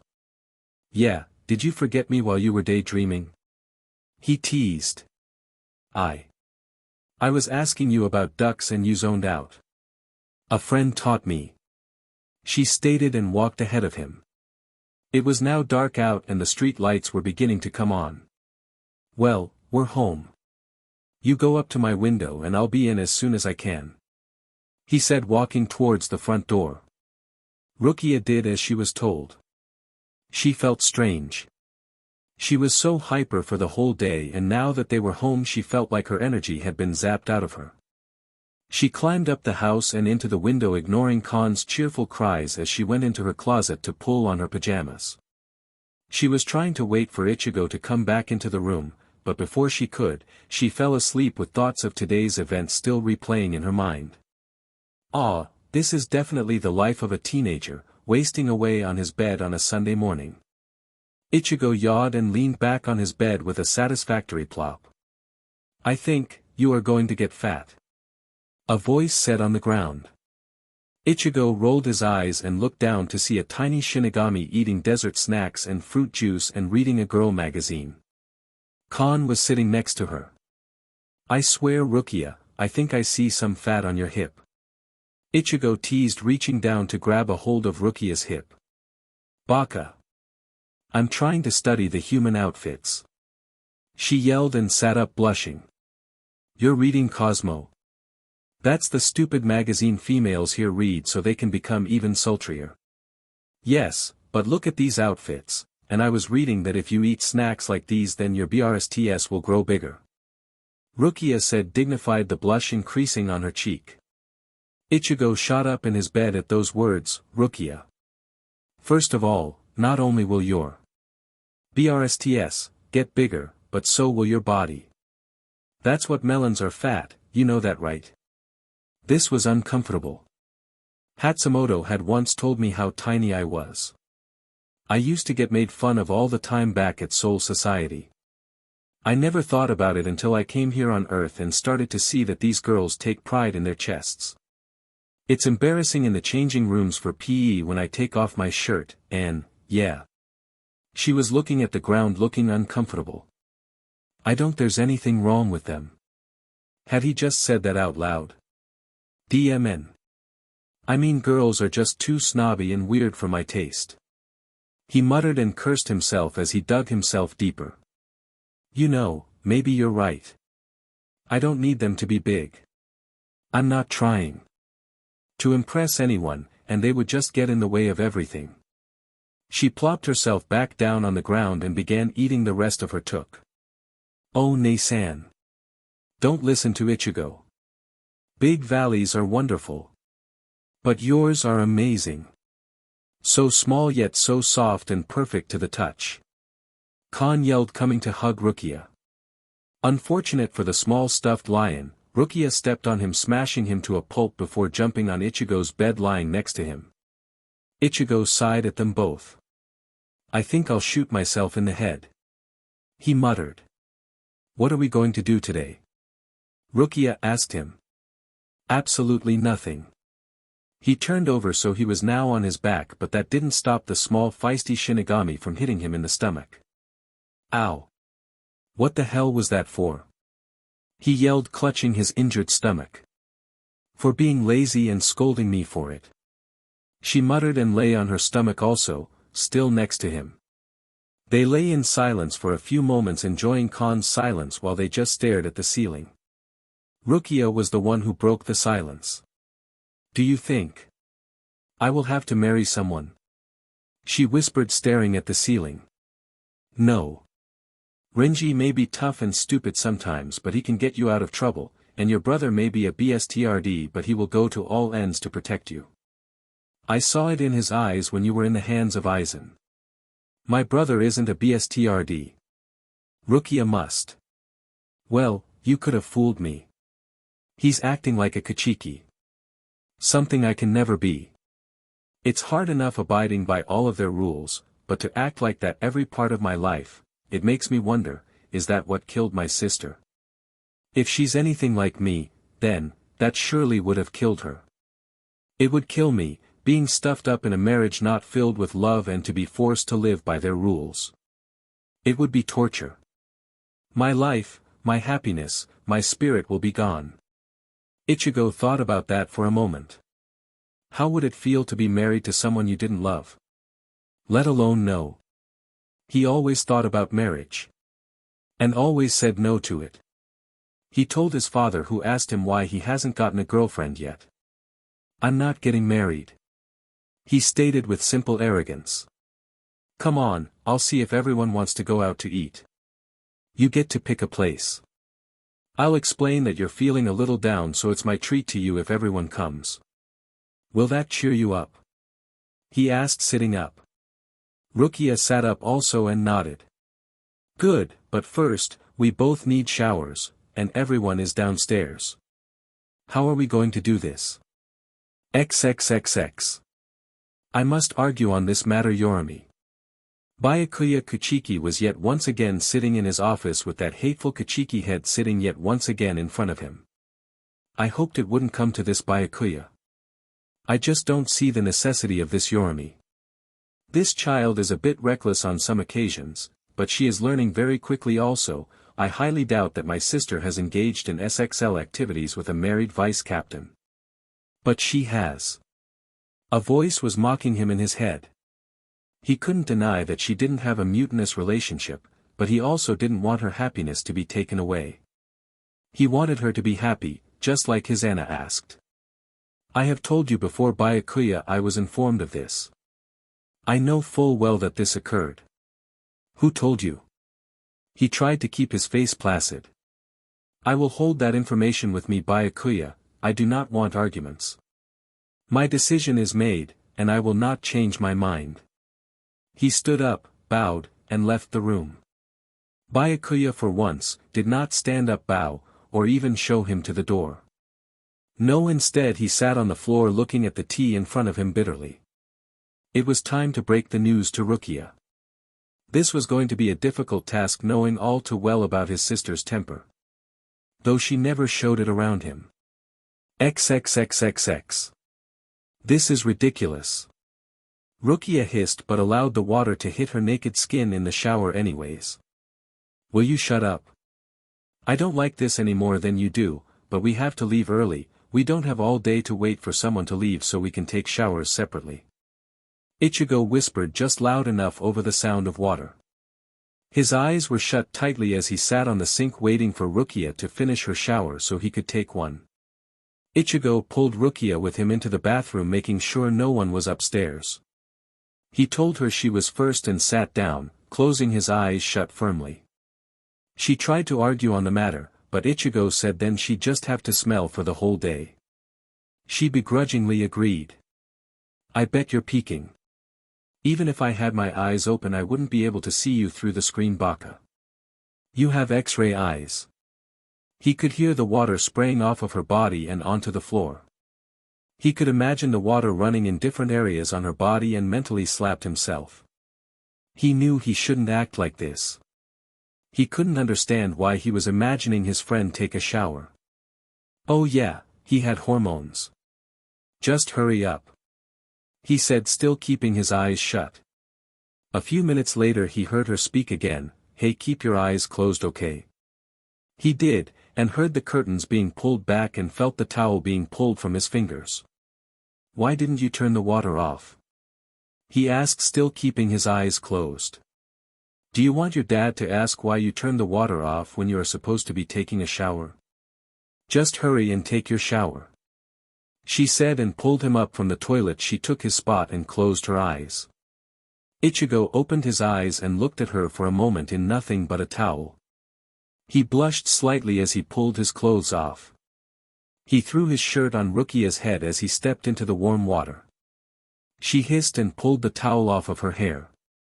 You know, this might be seen as I'm cheating on my fiancé. He could hear the humor and bitterness in her voice. That's weird, hearing you say that. It's like Ichigo and PRGNN don't belong together, you know. So hearing you say your fiancé and cheating doesn't fit together in the same sentence. You're PRGN Ichigo. Rukia teased. Shut up, you know what I mean. It's like saying if I were PRGN that it doesn't fit together because it isn't possible. He muttered, rinsing his hair off. So you're saying that it isn't possible for me to be getting married? I just can't see you being set into an arranged marriage. Rukia could see what he was saying. She bowed her head slightly and seemed distracted in a small spider that was walking along the bathroom door. Come from a noble family, arranged marriages aren't that surprising. But Nii-sama was against arranged marriages. It's why he married his Anna. That's why. I keep praying that he'll be able to stop this marriage. The water turned off. And he held his hand out of the screen. Rukia saw this and handed him his towel. I hope so too. I don't want to see you unhappy. He stepped out of the shower with his towel firmly around his waist. He walked to the door and opened it just enough so he could see out. He turned to look at her and nodded his head, signaling that it was safe to run to his room. He took her hand and led her through the hallway and straight into his room. DMN, that was close. I heard Dad walking up the stairs. Ichigo said and sat on his bed. Rukia shrugged her shoulders and got in her closet, sliding the door shut. He heard shuffling in her closet. You pervert. She yelled and slid her closet door open just enough for her hand to pop out with a stuffed yellow lion. Ah. Nii-san. And stay out. Ichigo rolled his eyes and stood up. He took off his towel and started getting dressed. He was oddly surprised that nobody came into his room asking who the female yelling voice was, but they have been hearing odd things in his room lately that perhaps they thought Ichigo was a nutcase. His conclusion was confirmed when he was having an argument with Rukia a few nights ago. His dad said he thought he heard a female, but when seeing there was nobody there he thought he imagined it. You just spread it open like that, Rukia. I don't want to. DMN it. Just keep it open and I'll do the rest. What if it hurts? Then you're a wimp. Now come on. Work with me. There was some silence and then a few whimpers were heard and a shush was heard, but that was it. That was when Isshin Kurosaki went to knock on Ichigo's door when he heard a female's voice. You're doing it too hard. Quiet. Ichigo. Isshin asked, knocking on his door. Yeah, Dad. Ichigo's voice sounded flustered. Was his son. Isshin wanted to catch his son in the act, just to push it in his face that his son was normal and had SXL feelings just like everyone else, but unbeknownst to him, his son wouldn't admit to having a girlfriend or any feelings for any girls at school. He swung the door open wide only to find Ichigo sitting on the floor, fully clothed and laying against his bed holding a band-aid. Ichigo, I heard a girl. What are you doing? Oh, that was probably my cell phone, I had it on speaker. I just hung up right now. He said, smirking and holding his phone up. Oh, are you sure? It sounded like. Could he say it? That it sounded like his son was doing something in his room that wasn't innocent. Okay, keep it down, son. Isshin said, shutting the door behind him. He was slightly disappointed in not catching his son in the act. Ichigo sighed and stood up, pulling Rukia's closet door open. How does your cut feel? He asked, taking her arm in his. It was deep and bleeding. He had to spilt the skin to put some antibiotics on it. Ow. She hissed, pulling her arm back safely against her tiny BRSTS. Rukia, you can handle being bombed on the head, but you can't handle a deep cut. He sighed, wrapping the band-aids on her arm tightly. There, all better. Ichigo? Rukia asked. But it wasn't memory Rukia, it was now Rukia currently standing in front of him looking up at him. What? I kept calling you, but you weren't listening. What's wrong? He looked down at her. She was wearing a white spaghetti-strap shirt with a knee-length white skirt. If he didn't know who she really was, he'd think she were an angel with black hair. He always thought it was strange for someone with dark hair to have violet eyes. And yet, this one did. "Are you ready?" he asked her. "Huh. Good, then I'll meet you downstairs." Rukia smiled up at him and jumped out of the window. He too went to walk out of his room when his cell phone ringed. It was Tatsuki. "Yeah. Hey Ichigo. Change of plans man, you got to come. We aren't heading to the restaurant, it was all decided just a few hours ago. We're taking a trip down to the beach. We're going to spend a night there." "Spend the night where?" "At a hotel dork. We're going to get one big room and share. It's going to be so fun. We've decided that since we never do anything fun anymore we want to take this weekend out to the beach." "Oh, can you tell Rukia? We think you are the only one who has contact with her. We want her to come too." "Where are we meeting?" "At the bus stop, out by the school." "Yeah, I guess I can come. I'll let Rukia know." "Who's coming?"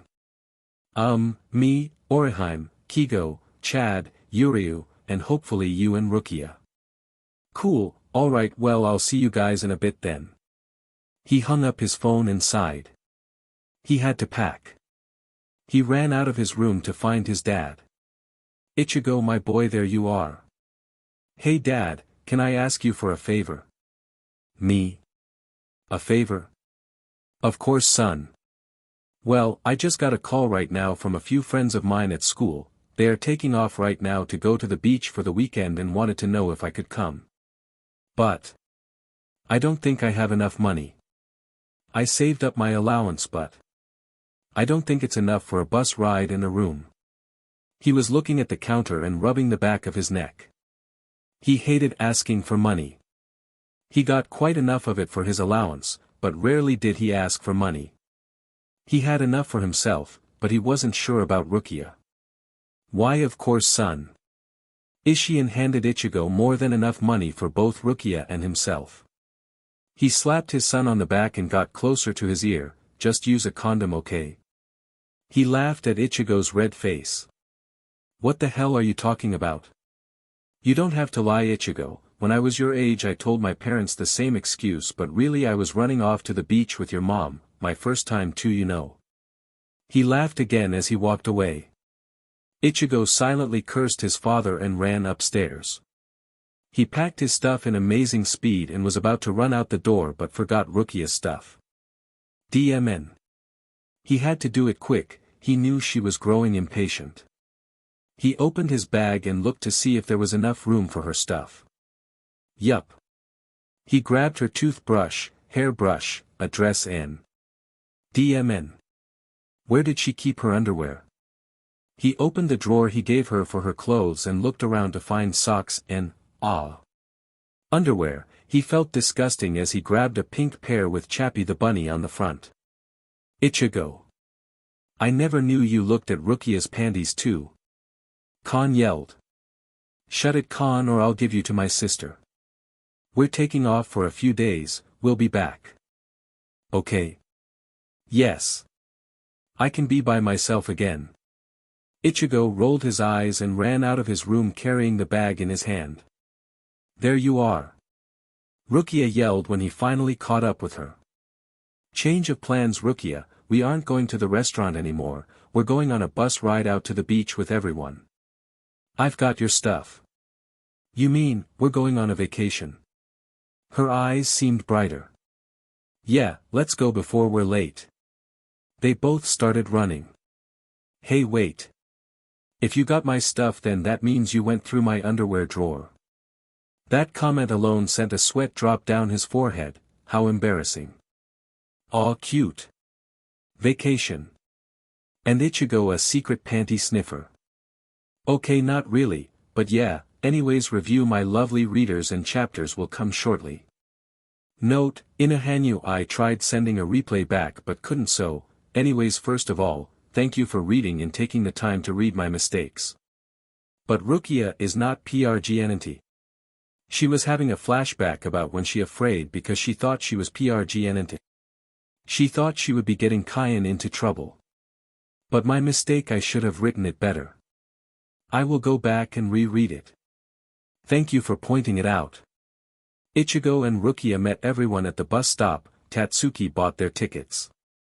Ichigo paid her back and thanked her for going to that trouble. If she hadn't have gotten them, then he would have had to run as quickly as he could to the bus station to buy the tickets. Wait. Ichigo, you're paying for Rukia's ticket? Is it a date? Kigo teased. No, she paid for her own. And if we did go on a date, why would we go with you guys? He defended. If they knew he was paying for her, then they might get a little suspicious. He'll have to hand her money when they get to the hotel or something. Once the bus arrived, everyone took their seats around each other. Tatsuki and Orihime sat in the very back of the bus on the left, while Chad and Kigo sat on the right side of the very back. Ichigo and Rukia sat in front of them. And Yuryu sat in front of Tatsuki and Orihime. He was turned around facing them as they talked. Chad and Kigo had some things to talk about also. Ichigo looked around and saw that nobody was looking and handed Rukia some money. If you spend all of it, I'm chopping out your liver to pay it back. He threatened. Are you trying to protect your ego, Mr. Kurosaki? She teased, looking at him with amusement. Shut up, just don't spend it on stupid stuff, okay? I need you to use that for the room, and food. If you want souvenirs, ask me. God knows you'll go crazy for Chappie the Bunny items. I've never been to the beach, she said, looking outside the window at the cars going by on the freeway. He let her sit on the window side. Sheet. I forgot, you don't have a bathing suit, do you? I brought mine, but now that I think about it, you don't have one. What's a bathing suit? She looked at him. It's like a type of material outfit made for swimming in. It clings to your skin so you can swim easily, better than clothes. He watched her face flex in imagination and turned around to Tatsuki and Orihime. Hey, do you guys have an extra bathing suit? Rukia just told me she doesn't have one. She's never been to the beach. What? Rukia, you've never been to the beach? Orihime exclaimed excitedly. Rukia popped her tiny head up over the seat to look at the girls. No. Well, I don't have an extra one, but when we get there we'll go pick one out for you, Rukia. Orihime smiled. Why, thank you, Orihime, that's kind of you. Rukia smiled and sat back down on her seat just as Ichigo turned back around. Ichigo, can I listen to your iPod? She asked, thumbing a manga she had. Ichigo shook his head no. How come? You always let me listen to it. She pouted. Because I brought you Karen's. I asked her if I could borrow it. It was hard getting it from her. I should say you owe me 3 days of chores, but you're not allowed out of my room. He handed her Karen's iPod and put his own in his ears, listening to the music drifting into his ears. Rukia did the same, but placed her tiny feet on the seat in front of them. And continued to thumb through her manga that she stole from Yuzu. More romance sheet. It didn't take long for her feet to slide back down and curl up underneath her as she fell asleep, her head resting against Ichigo's shoulder. He hoped that everyone was too busy to notice. He very carefully turned Karen's iPod off and let her sleep in silence. It was sunset now and they had finally reached the beach. Everyone had fallen asleep including Ichigo, but a bump in the road caused Ichigo to wake up. He looked down to see Rukia still sleeping peacefully. Rukia. Rukia, wake up, look outside. He whispered. No, Kaien, not now. Nisama doesn't come in here. What the hell? He shook her softly. Rukia. She opened her violet eyes and looked at him. Hey, Ichigo. She said, smiling and stretching. Rukia, look outside, we've made it to the beach. She sat up and looked out of her window and gasped. The ocean, it's on fire. No, Baka, it's red and orange because of the sunset. Normally the ocean is blue. Look at all of the people and stuff. Rukia looked like a little kid in a candy shop. She normally did when he brought her somewhere new. He guessed she was cooped up in that Kichiki mansion with her brother trying hard to not dishonor the Kichiki name. Although that was hard to do, knowing all too well that Rukia loved being free. He wondered how it would feel to have servants waiting on you all day and night. "Yay, we're here!" Orihime shouted in the back. Everyone finally woke up. The bus finally came to a stop at a boardwalk. Ichigo and Rukia first jumped off of the bus and stretched along with everyone else soon bounding after them. "Oh! What's that?" Rukia shouted, crossing the boardwalk road to the other side, looking down into a hole that was made for peering down with protective poles to keep from people like Rukia falling face first down. So her way of checking the curious-looking animals out were to bend over the railing until Ichigo came after her and grabbed her shirt, firmly pulling her back on the ground. "Ichigo, look! It's your girlfriend!" Rukia teased, looking at the large sea lions lying on the bottom. They waved their hands, or flippers, and made noises that sounded like someone bumping into walls.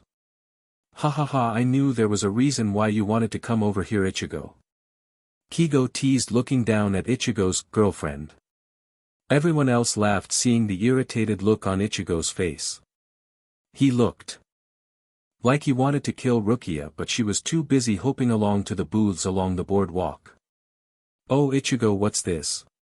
"DMN Ichigo, has she never been to a beach before?" Tatsuki asked. "No, her brother keeps her in the house." He lied slightly. He quickly ran over to her and grabbed her wrist softly, bending down softly to whisper in her ear, "I forgot about bringing you a separate bag. They will notice once we get to the hotel room, so buy a backpack or something. Then we can go to a bathroom and switch the stuff, got it? And no more asking, Ichigo, what's that? Got it? Behave, or I'll kill your chappy bunny," he threatened. But Rukia smiled and escaped his hold on her and ran off to a backpack booth. The others finally caught up to Ichigo and was discussing the hotel and how much money each would have to pitch it. Once Rukia came back, she nudged Ichigo's back and made him look at her. He turned around and saw her pointing to the bathroom. "Hey, guys, I'll be back. Rukia and I have to use the bathroom really quick," Ichigo said shyly, rubbing the back of his neck. "Okay. Don't drown, Ichigo," Kigo teased. The two of them walked to the bathrooms together, being careful not be seen by the rest of them as they bounded behind a shrub and sat on a bench. Rukia pulled out her new tiny backpack. "Chappy the bunny. Chappy the bunny." She pulled her tiny backpack away in an insulted way. "I like Chappy the bunny." "Yeah, everything you own is Chappy," he said, handing Rukia the duffel bag he had with all of her stuff in there. "Nisama doesn't approve of my stuff. Every time I come to the living side I find more and more Chappy the bunny stuff. But back at Soul Society I used to go shopping with the other girls and I would always get Chappy. But here they have tons of stuff," she whispered excitedly, pulling her clothes out of Ichigo's bag. She stopped and held up her underwear for everyone to clearly see and began yelling at him, "You took these? You're such a pervert, Ichigo. It figures you would take the cute underwear. Have you no shame?" Ichigo looked around and saw people staring at them. He quickly threw his hands up, grabbed the pair of panties and threw them in her tiny backpack and clamped his hand over her mouth. "Shut up, midget. You're drawing attention." But Rukia was trying to gain in control once again. He felt something hot and wet slid across his palm. But he didn't move his hand. Instead he looked around, making sure his friends didn't hear Rukia. "Ow!" he shouted when Rukia's tongue didn't work. "She bit him, DMN it, that hurt," he muttered, pulling his hand away from her dangerous mouth. "Shouldn't have put it in my face, Baka. Come on, here's the rest of your stuff, now let's get going," he said, handing her a toothbrush and hair brush. She put it in her bag and stood up, allowing Ichigo to take her back with all the rest of their friends. The day was spent with the small group sightseeing and trying to find their hotel. It is sweet, and very expensive, so they decided to just share the room. It took a lot of convincing to their parents, except Rukia and Ichigo, to let them come, since they would be sharing a room with members of the opposite section. But since all were friends, then it was decided that there really was no harm done. It was now starting to become dark and the teens had finally found their hotel. They sighed in at the desk, went to their room, jumped on their beds excitedly but frowned slightly when they found only 2 kind-size beds. But they were exceptionally pleased to see giant wall-sized windows facing right outside to the ocean with the bright city lights shining brightly. I get to sleep with the girls. Ichigo shouted, jumping on the bed with the girls. Tatsuki and Rukia both kicked him in the face and off of the bed. Rukia? Did you just kick me? She merely smiled at him, shrugging. Ichigo knew all too well how feisty Rukia is. It became apparent on their, 5th day at school when she clobbered him in front of everyone and still kept that sickening fake smile on her face while saying they needed to go to the nurse's office after hurting him. Or maybe their first day at school when she threatened him with the writing on her hand. After everyone got situated on where they were to sleep, they all headed out to eat. Rukia was rather excited, never even setting foot in an elevator. Ichigo tried to hide the fact that he was amused, but it was so hard. She was so naive that it was cute. They had decided on grabbing a bunch of snacks and some hot dogs to bring it up to the room while they ate upstairs enjoying a movie. Ichigo and Rukia strayed to the back of the large group to finally get a chance to talk. So, how do you like the beach? He asked her, watching her reactions. God! I love it. It's gorgeous. I've never seen anything like it. I want to take a walk down to the beach tonight. To see what it's like, until tomorrow morning when we head down there. She said, smiling from ear to ear. I'll try and sneak you out. How about I head out first, saying I need something. And then a few minutes later you say you want to go check out the beach, so you will be back. If they say they want to go, tell them you want to be alone. We'll meet. He looked around behind him towards the beach and ran over to the boardwalk. There. He said, pointing to a lamp post that was lighting up the ground beneath as the ocean waves crashed up near it. Okay, tonight? After dinner? Yup. He turned around and began walking quickly towards everyone else. They haven't noticed that they were gone and didn't want to push their luck. Hey Ichigo, here you go, man. Ichigo yelled, throwing Ichigo a tiny box. Ichigo caught it and looked at it curiously. Oh, what is it? Rukia asked, jumping up only to snatch the small box away from Ichigo. She took one look at it and lost interest quickly when she saw a little girl running by with a bunny balloon. Much to Ichigo's displeasure, Rukia took off after the little girl. Oi!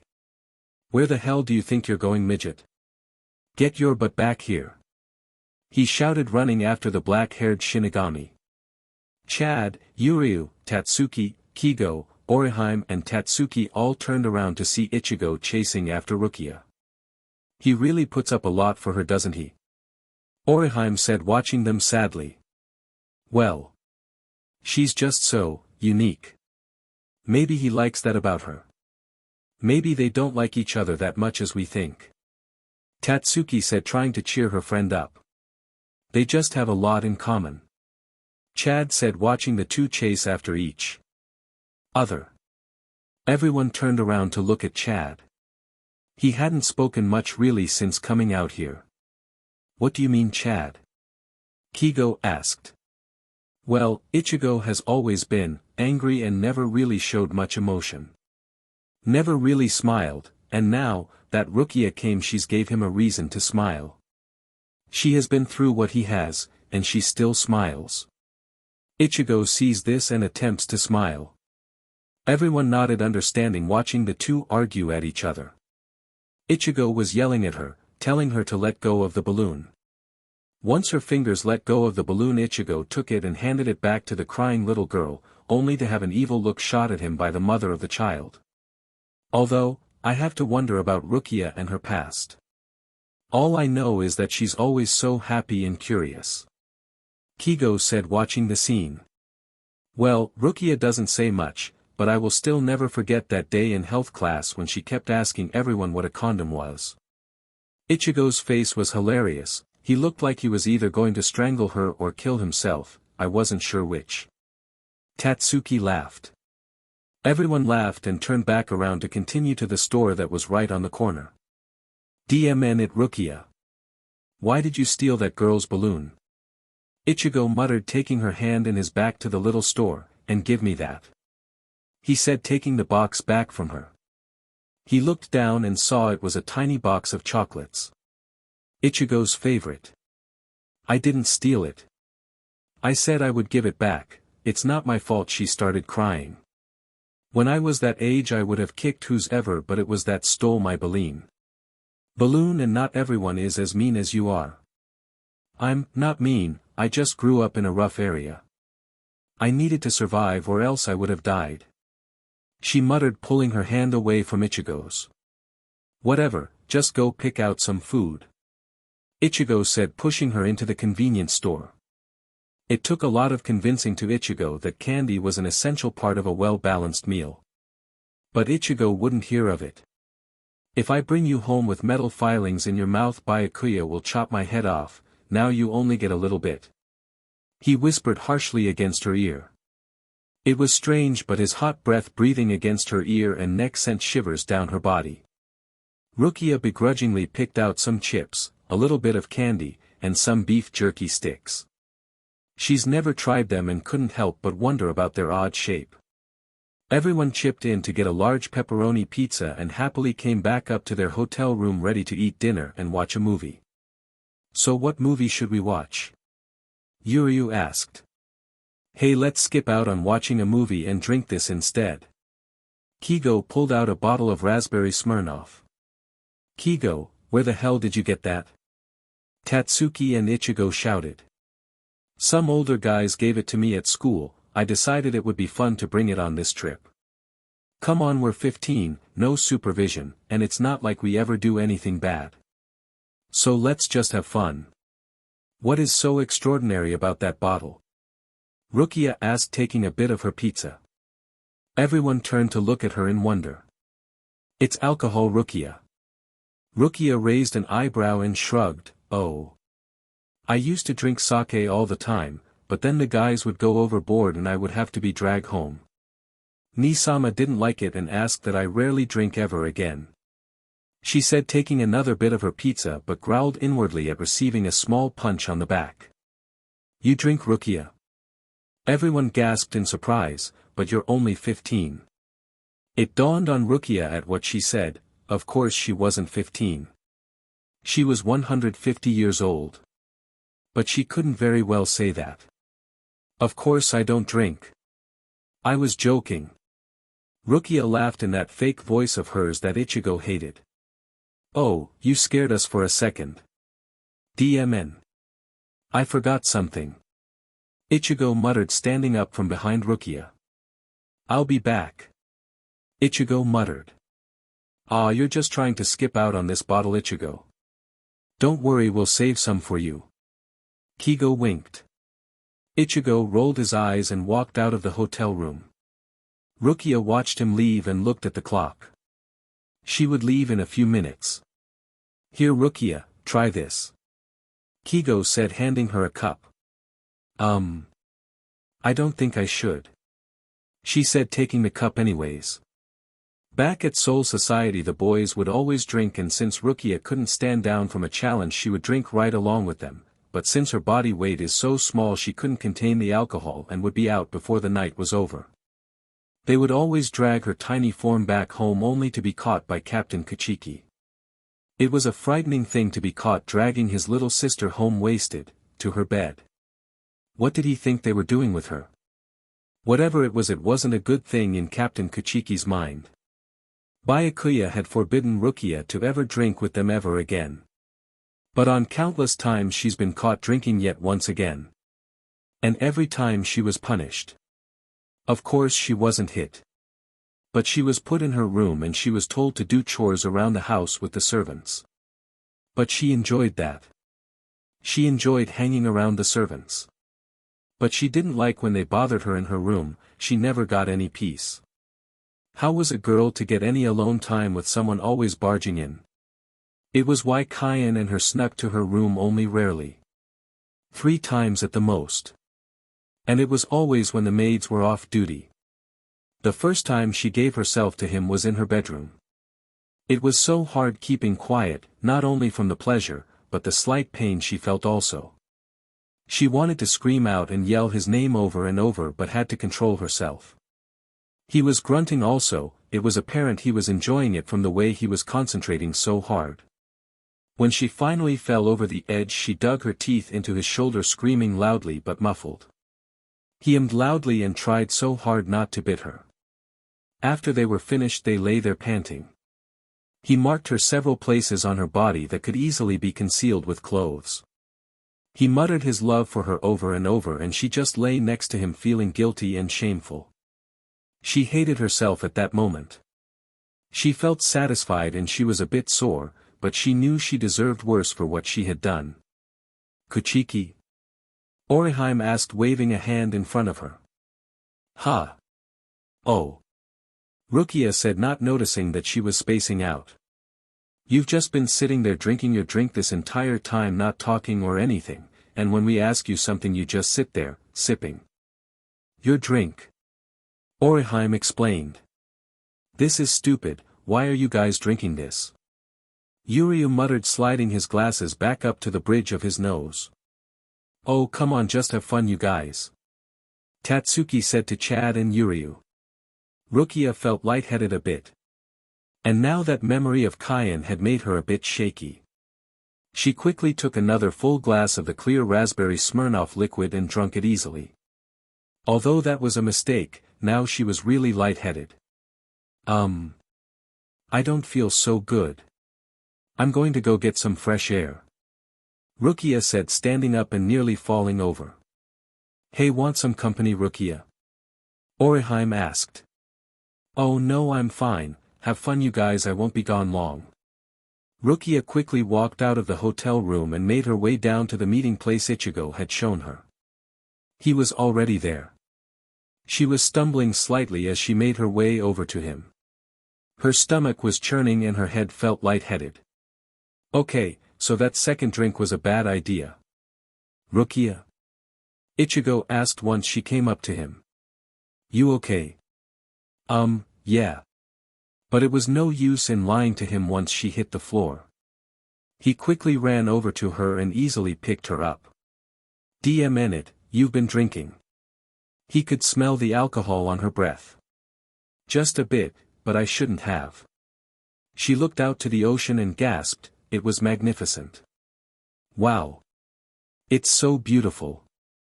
She muttered against his wrist that was still holding her still.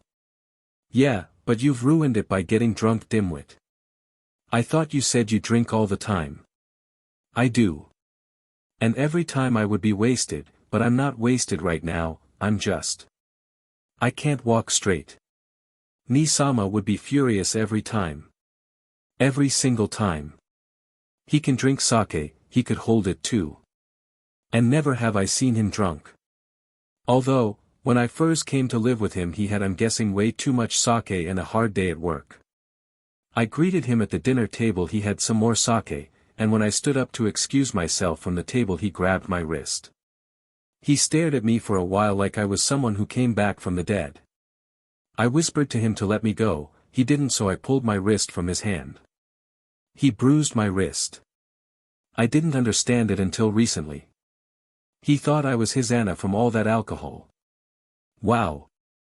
Rukia, you have an interesting life, I never realized what a unique life you live. Well, you have an interesting life also, I mean eating junk food all day and worrying about if the opposite SEC likes you or not. Which is strange to me, because you don't worry if the opposite SEC likes you or not. But I've been studying and teenagers your age are supposed to be at their, what was the word, SXL peak. You should be at your full SXL peak about now. Are you sure you're normal? Shut up. He said shoving his hands in his pockets. Sorry. I've had too much to drink. She said stumbling for a second but Ichigo caught her. Hey, want to go back? But she didn't answer. Instead of answering, she bent her head away from Ichigo and threw up right next to him. She clutched onto him tightly as her stomach clutched tightly and convulsed, releasing all of her stomach contents. Ichigo was shocked. He hated when people threw up, it disgusted him, but Rukia, this was different. He always told himself that if someone was going to throw up by them he'd push them away and leave, but he couldn't do that to her. She stopped throwing up and stood there, using him as her legs. She was shaking. Rukia wiped her mouth off with her hand and used her foot to bury her stomach contents with the sand. "I'm sorry," she whispered shakily. "Baka." But he said it softly, holding her tightly. Her white spaghetti strap began to fall down, exposing a light pink bra strap.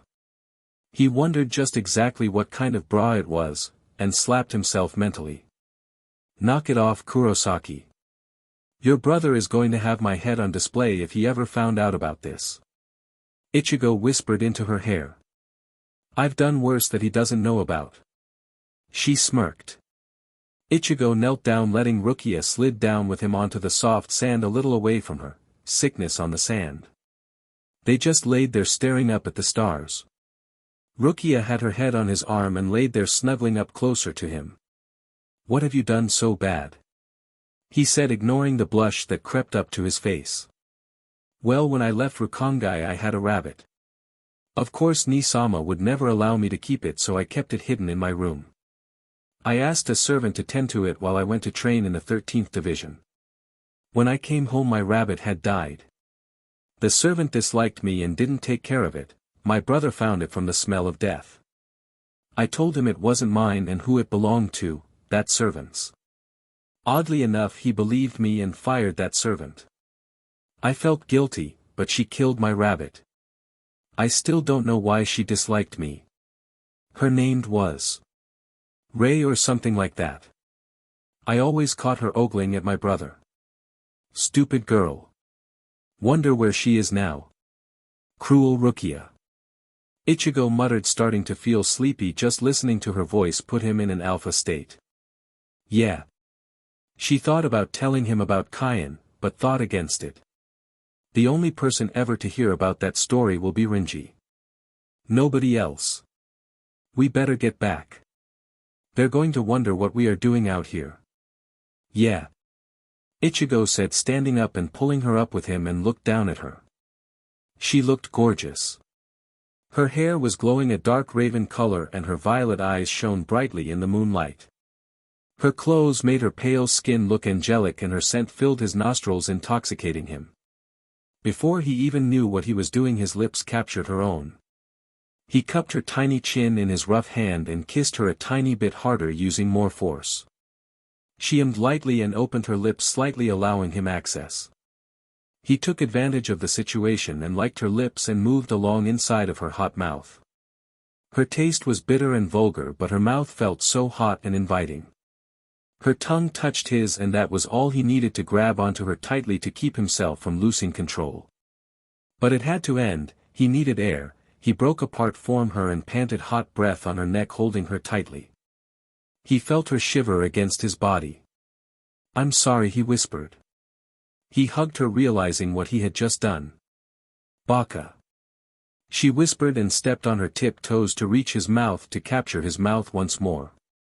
And the battle of their tongues began. Before they knew it, the young teenagers were on the ground. Rukia was on top of him, straddling his hips, kissing his neck, making sure to mark his neck with her tiny yet rough bites. "DMN." Ichigo muttered as he allowed her to roughly bit him. He was beginning to feel hot under color, and with each bite she made she left a wet trail with her tongue, letting the cool air soothe his mark. But he wanted to gain control. He moved his leg up and was on top of her. He didn't start on her neck but instead claimed her swollen lips in his. She was breathing hard under him and shivered lightly. One of her legs was in between one of his legs, letting her skirt ride up dangerously high. He moved down her jaw and took her soft neck in his mouth, bruising the soft skin there with his teeth. She didn't instead she let her hands tangle in his hair and pulled tightly, making him wince and small tears gather at the corner of his eyes. She was rough even when making out. She wouldn't allow him to be the dominate one. It was a battle over dominance. But, what was he doing? He took one last look at her. Her eyes were half open and her breathing was heavy, her hands were still holding his hair tightly and her legs were slightly open, allowing him to see inside of her skirt if he stood up just a few inches away from her. His mouth was bitter from her taste in her mouth and he felt intoxicated. What was he doing? He was taking advantage of her. He sat up and closed her legs before his eyes betrayed him, forcing him to look. She looked at him questioningly and allowed him to pull her up. What's wrong? Does my breath stink? I can eat a mint if you want. He tried not to laugh at that. Yes, her breath tasted vulgar, but that wasn't it. Since it was her taste, it was alright and he could bear it. No, he was taking advantage of her. Rukia, go back to the room. Now, please don't tell anyone what happened. I'll be back, I need some air. You go sober up and we'll talk in the morning. He said softly, shoving her back up the sand a little. She looked back at him but didn't say anything as she turned back around to head to the hotel room. He felt guilty watching her leave with her shoulders slumped like that. But this was for the best. God, she felt amazing shivering under his touch, but he couldn't do this with her under the influence of alcohol, even if it may be only a little bit. Rukia made it to the room only to find Tatsuki and Orihime sleeping on the floor next to Yuryu and Kigo. Chad was lying on the bed asleep. Looks like everyone had too much to drink. She was actually surprised since her friends never liked drinking. But this was a vacation, they needed to loosen up and relax some. Rukia pulled her clothes off and slid into her pajamas that Ichigo brought for her. She was careful about changing, keeping an eye on everyone. She just didn't have the strength to change in the bathroom. She sighed and got into the large bed, resting her head on the pillow. There was no way she could sleep, she was excited. Ichigo stirred her blood and woken her up once again. She was more than ready for him and wanted him.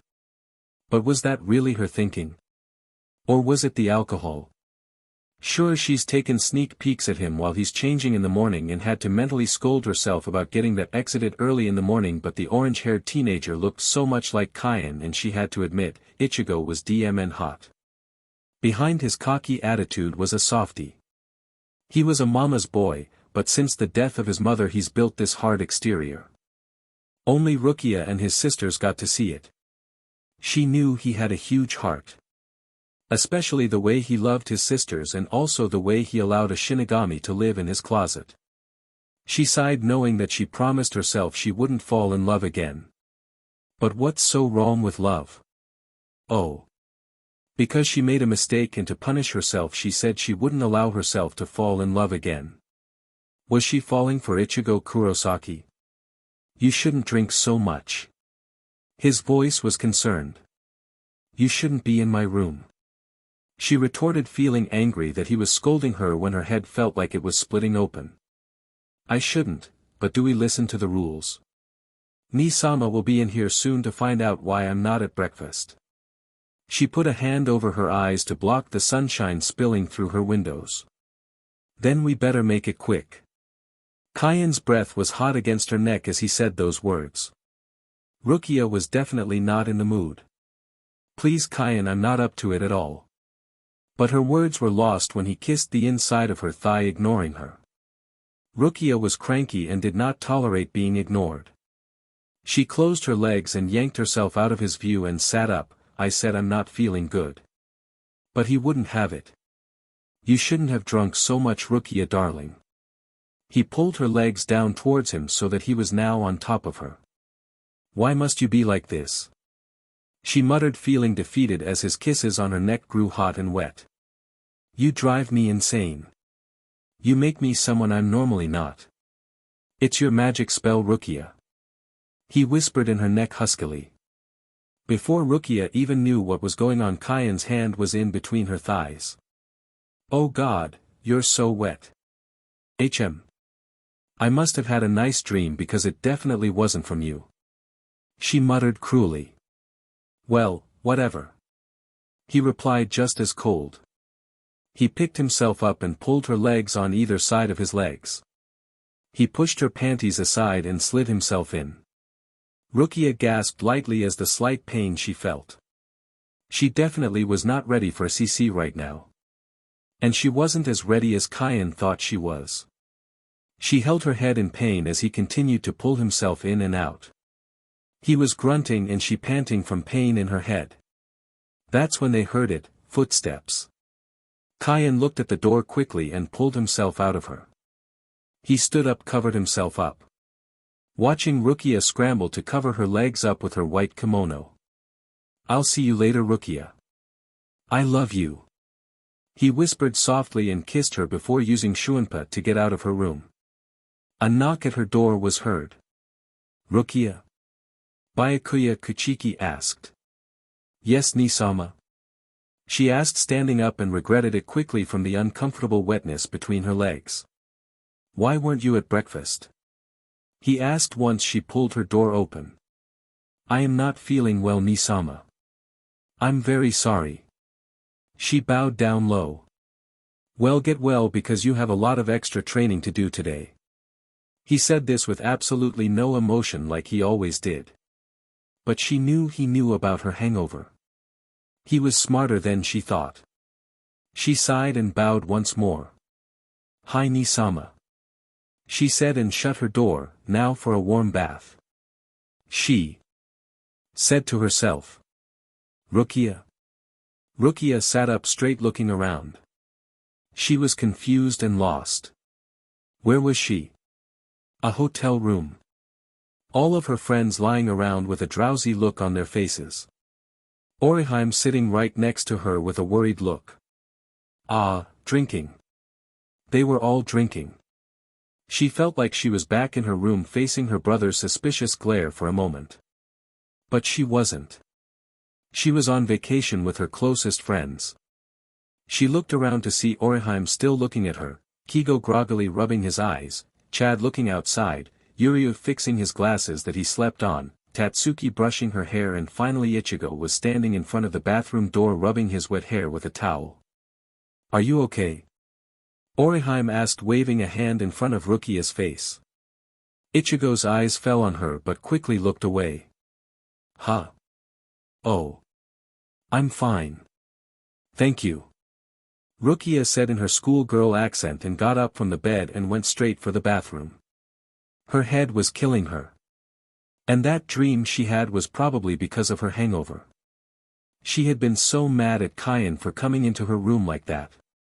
But of course she forgave him and punished him for it later. But he enjoyed the punishment, so it really wasn't necessary. And last night, what happened last night with Ichigo? That's right, she was rolling around on the dirt with him like a bunch of raging hormonal teenagers. Wait. Ichigo was a teenager. Rukia was the adult and Ichigo was just a boy. She ignored her thoughts as she jumped in the hot scalding water. She wondered how it would have been if Kyan was still alive.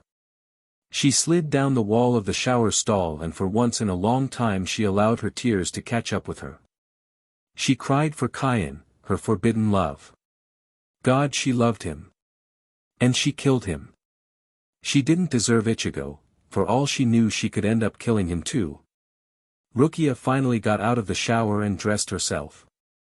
She stepped out of the bathroom hoping nobody would notice her slightly red eyes. Everyone was dressed and ready to go, all eyes on her. We're going to the beach to have a picnic. We're going to pick you out a bathing suit. Oriheim shouted, bouncing up and down.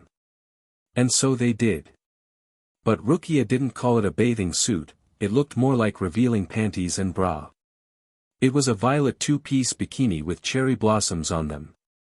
She looked at Ichigo for answers, but he kept his distance from her. Since last night they haven't spoken. It made her feel awful. After the girls forced Rukia to get the bathing suit, they headed to the beach and spent most of all day there splashing water at each other, having a great time. They laughed and teased, pushing each other in the water and screaming when giant waves hit them.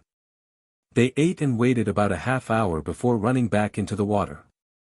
But Rukia was tired. She loved the beach, but she was exhausted. Plus Ichigo was sitting by himself on the towel peeling an orange, watching everyone. It was now sunset, but everyone wasn't even done messing around. She sighed and headed up to Ichigo. His eyes fell on her when she was nearing him. She suddenly felt utterly exposed to him and blushed lightly. She ignored the thought and sat next to him. "Hey," he said. "Hey." She muttered and watched him. He continued to peel the orange and kept his eyes away from her. "That suit makes your eyes stand out," Ichigo said, smiling slightly, tilting his head to look at her. She blushed and took the pieces of orange Ichigo was handing to her. "About last night? I don't know what came over me, Ichigo. I'm sorry." "Hey, don't feel too bad. I liked it. I just don't think it was right at the time. You were drunk. I felt like I was taking advantage of you." "Thank you," she said, suddenly finishing her orange slices. No problem, I couldn't let you starve." He smirked. "I'm talking about last night, dope." She punched his arm lightly. "Ow. I know." He rubbed his arm and looked out at everyone playing in the water. They really were having fun. Ichigo and Rukia sat in silence for a few more minutes until everyone got out of the water claiming it was ready to go. "Hey. Since we have to leave tomorrow morning, why don't we do some last-minute sightseeing?" Yuryu asked, putting his glasses on. "Oh, that's a great idea," Orihime said, bouncing up and down. Everyone nodded and pulled on some clothes over their wet suits and began heading up to the city. I'm feeling rather tired. I think I am going to lie down tonight," Rukia said. She was feeling depressed from her thoughts on Kyan and Ichigo. "Hey, I'm feeling tired too. I'll take Rukia back to the room, we'll see you guys there. Have fun," Ichigo said, waving to them. Tatsuki rolled her eyes, Orihime looked confused, Yuryu looked a little nerved, Kigo looked ready to cry, and Chad just looked like, well, Chad. "Well, have fun," Orihime finally said. As soon as the group of friends left, Rukia turned to Ichigo. "I don't need a babysitter." "Who said anything about babysitting? I'm simply enjoying a quiet night in the hotel room. Thought it's not going to be very quiet with you there," he teased. But what he did next was what really tore her heart. He placed his hand on her head, ruffling her hair, just like Kyan did when he first met her and many times after that. She looked up and shuddered. It was beginning to sprinkle. Funny, it was sunny all day. Was she falling for Ichigo because he was like Kyan, not only look-wise but acted the same also? Or was she falling for Ichigo because of Ichigo?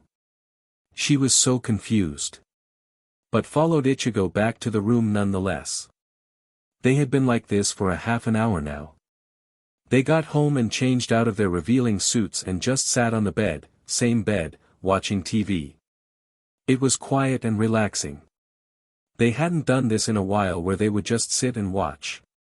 She sighed, looking outside. It was pouring now. She was surprised the others hadn't gotten back yet, but she enjoyed it.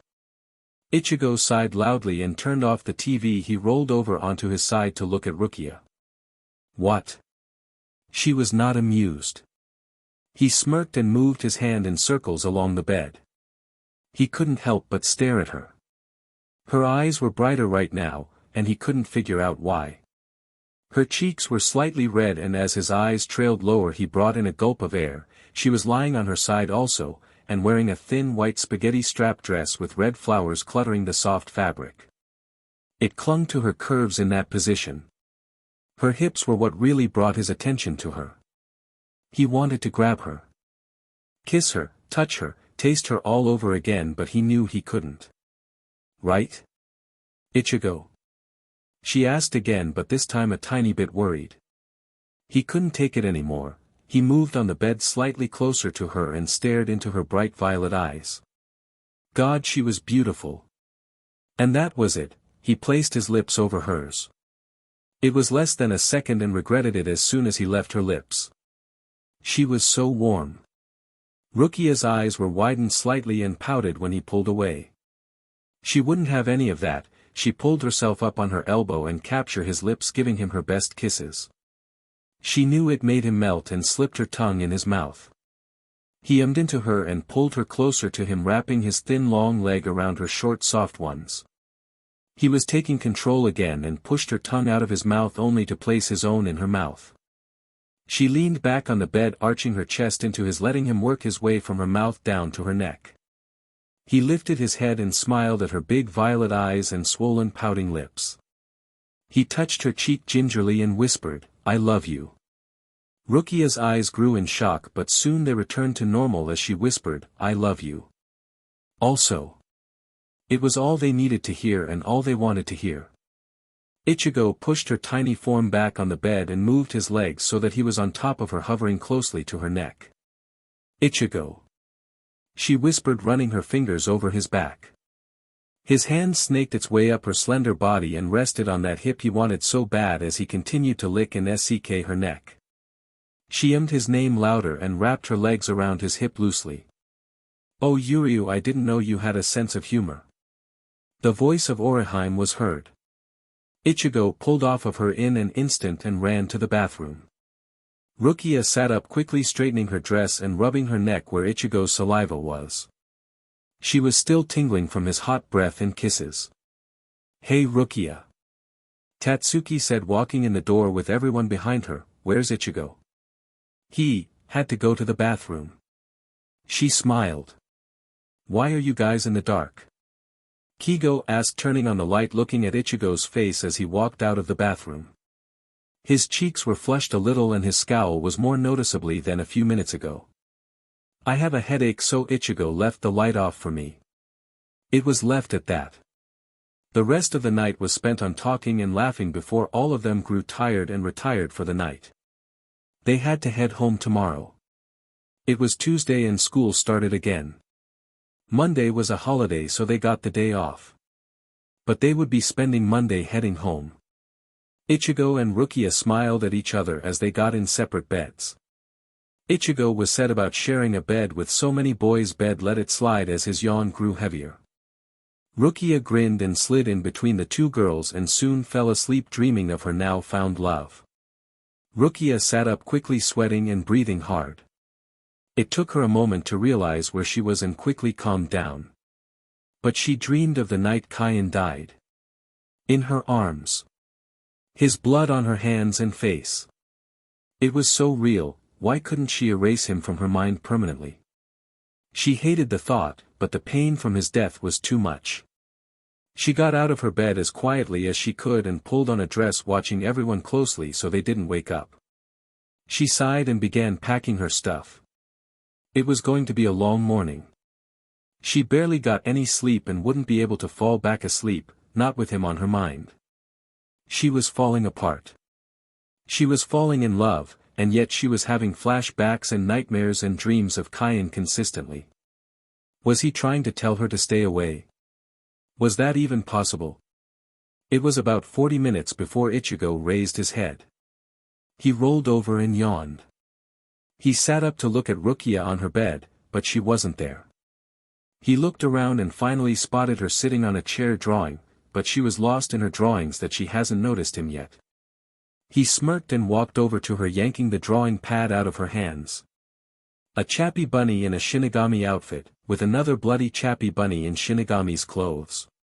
My Rukia, I don't know what shocks me more, the fact you're mixing innocence in with violence or the fact that your drawings suck. He teased. But it earned him a kick in the groin. He kneeled on the floor and looked at her, glaring. "Sorry Ichigo, your thingy might not work normal. I didn't mean to kick you that hard." She laughed and stroked his cheek, kissing him softly. Amazingly, his pain went away, left with only a slight ache. Either she healed him with her powers or she's really just that amazing to make him forget his pain. "I can't wait to go home," she said, slapping her notebook on his face, and stood up looking at everyone else who was beginning to wake up from the noise. After an hour of everyone getting ready and packed, they checked out and did some last-minute shopping. Another after that they finally boarded the bus that would take them home. They sat in the exact same spots they were in the last time. Rukia pulled out her iPod and looked out in the ocean, wondering what was going to happen once she and Ichigo get home. She let the soft song take her away from her worries as she watched the trees and glinting water pass away. She turned and saw Ichigo listening to his iPod also. He was touching a bruise she gave him on his arm. She smirked and poked it hard. He gasped lightly, giving her a glare, but she picked his hand up and kissed it, smiling, looking at him. He looked down at the bruise. It was gone. That's right, this little Shinigami got the highest grades on her healing and demon magic when she was back at Soul Academy. She must be getting stronger if she can heal him with just a kiss. Ever since she came back to him after saving her from Soul Society, she was given a new Jigai, one that doesn't drain her powers. She was healing. But it was slow. The poor Shinigami had nearly all of her powers stolen from her, put in a power-draining Jigai, and then right when she's back in Soul Society regaining her strength, they throw her in that repentance building, weakening her. The girl never gets a break. Ichigo. Smack. Ichigo sat up quickly, wondering what the hell happened. All he knew was that his head hurt bad. He looked around and saw a set-off-looking Rukia. She was breathing heavily and was rubbing her fist. She punched him. What the hell, Rukia? He asked her groggily. We've been trying to wake you up for minutes now and all you can say is, F off. We're home, so get your stuff. The black-haired girl stepped on his foot rather painfully and trotted off the bus. Ouch man, she's mad. Kigo said, walking off of the bus also. Ichigo rolled his eyes and grabbed his bag, getting off of the bus also. Well, me and Tatsuki are going to my place tonight. It was so fun, you guys. See you tomorrow at school. Orihime said, waving bye to all of her friends. See ya. Chad said, also waving to everyone. It was interesting. Yuryu decided to leave also. Well, I would love to stay with you, Rukia, but I have to get home tonight. Would you like me to walk you home though? Kigo asked, the love bouncing off of every syllable as he spoke to her. Oh no, thank you. I can walk myself. Good night. Rukia said, smiling from ear to ear. Once everyone's back was turned and began walking home, Rukia's grin had left instantly. I had fun. Ichigo said, scowling less as he brought his eyes down to reach her violet ones. Me too. She took his hand and began walking down the street. He obediently followed. Rukia, where are we? We are on the sidewalk, Baka. She added. No, I mean, are we? She smirked as his blush spread across his cheeks. Lovers? In a relationship? Partners? Dating? She stopped walking and stood in front of him. Whichever you want, but, know this, I love you, Ichigo Kurosaki, and I want you to be with me. And this isn't something you will hear all the time, so burn it into your memory. It took Ichigo a moment to collect his thoughts. She had just said she loved him and that she wants to be with him. He smiled finally and kissed her softly. I love you too, Rukia Kuchiki, and I would be more than happy to stay with you. His breath was hot against her cheek. They had finally made it back home with high hopes and feelings. Rukia, no longer feeling guilty about loving Ichigo, clung to his shoulder until they reached his house and parted from him to climb up his house to his bedroom window. Ichigo walked through his front door to see his family running around with bags in their hands. What's going on? He was almost afraid to ask. Ichi and I. We're leaving to Aunt Tally's house, the baby is coming. We know you have school, so just Karen and I are going. Yuzu said, slowing down to explain to her brother. Are you delivering the baby, Dad? Ichigo asked, putting his hand behind his head. Yeah, Tally asked if I could for her. She said I delivered the first baby, so why not the second? Said I did a good job. He smiled and ran from the kitchen with his bag in tow. Okay, Ichigo, you be a good boy. No girls over and keep the house clean. We'll be called to check up on you while we're away. Bye now. Isshin Kurosaki said, running out of the house with the girls in tow. Ichigo shrugged and walked upstairs to his room to find Rukia on his bed reading a manga. Her skirt was beginning to ride up slightly from her position. Her legs were bent so her knees were in the air, but her feet were planted firmly on his bed. She seemed to have not noticed him walk in. It wasn't until he sat on the bed and grabbed her legs when the petite Shinigami noticed him. Ichigo. Shut up. He muttered and pushed her skirt down just far enough so he could see her silky thighs. He kissed the inside of her thigh and smirked when he felt her shiver and drop her manga down on the floor. What are you doing? She whispered, watching her spread her legs wider to kiss the inside of her thighs. Not much. Another kiss and another shiver. But both of them were interrupted by a gasp right above them. Rukia slapped her legs shut and sat up quickly, her eyes as wide as saucers. Ichigo too sat up completely embarrassed. There up on his window ledge stood Captain Byakuya Kachiki and Vice Captain Renji Abarai of the 6th Division. Byakuya had a vacant look, but his eyes were mutinous. Renji had a disgusted face and scowled. What the hell do you think you're doing to my sister Kurosaki? Byakuya spat, eyeing the two young lovers on Ichigo's bed. Oh. Ichigo's in trouble. Well, so is Rukia, since her brother won't let her get away with horny teenager activities, huh? Oh, I'm so bad. What the hell do you think you're doing to my sister Kurosaki? Ichigo's eyes were wide and pushed himself off of the bed away from Rukia. She too sat up and curled her legs under her skirt. Renji jumped through the window and onto the bed, plopping next to Rukia. You just gave him an early grave. He whispered to her, earning a quick punch. Well? You didn't answer me.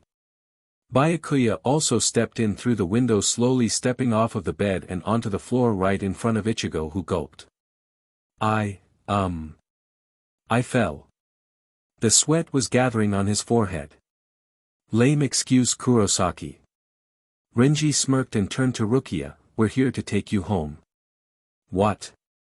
Ichigo shouted, ignoring Byakuya's cold glare for a moment. Captain Kachiki is still working hard to stop this wedding, but your fiancé will be arriving shortly, sometime tomorrow, to meet you. We have to bring you home. To meet your fiancé. Renji bowed his head down. He felt awful seeing the fear and pain in her violet eyes. No. You can take her away. No, I won't let her get married. She doesn't want this. Ichigo had panic written on his face. He was trapped by Byakuya and the wall. Rukia. They found out. Byakuya finally spoke, keeping his eyes on Ichigo. Ni-sama. Why did you think that you could let this go unnoticed? His voice was so calm. Rukia, find out about what? Ichigo kept moving his eyes back to the tiny Shinigami on his bed, her eyes sparkling with tears. She was trying so hard to keep them at bay, and then back to the cold man standing in front of him, showing no emotion. Ni-sama. I don't understand. But somehow the way her tone was, Ichigo knew she understood.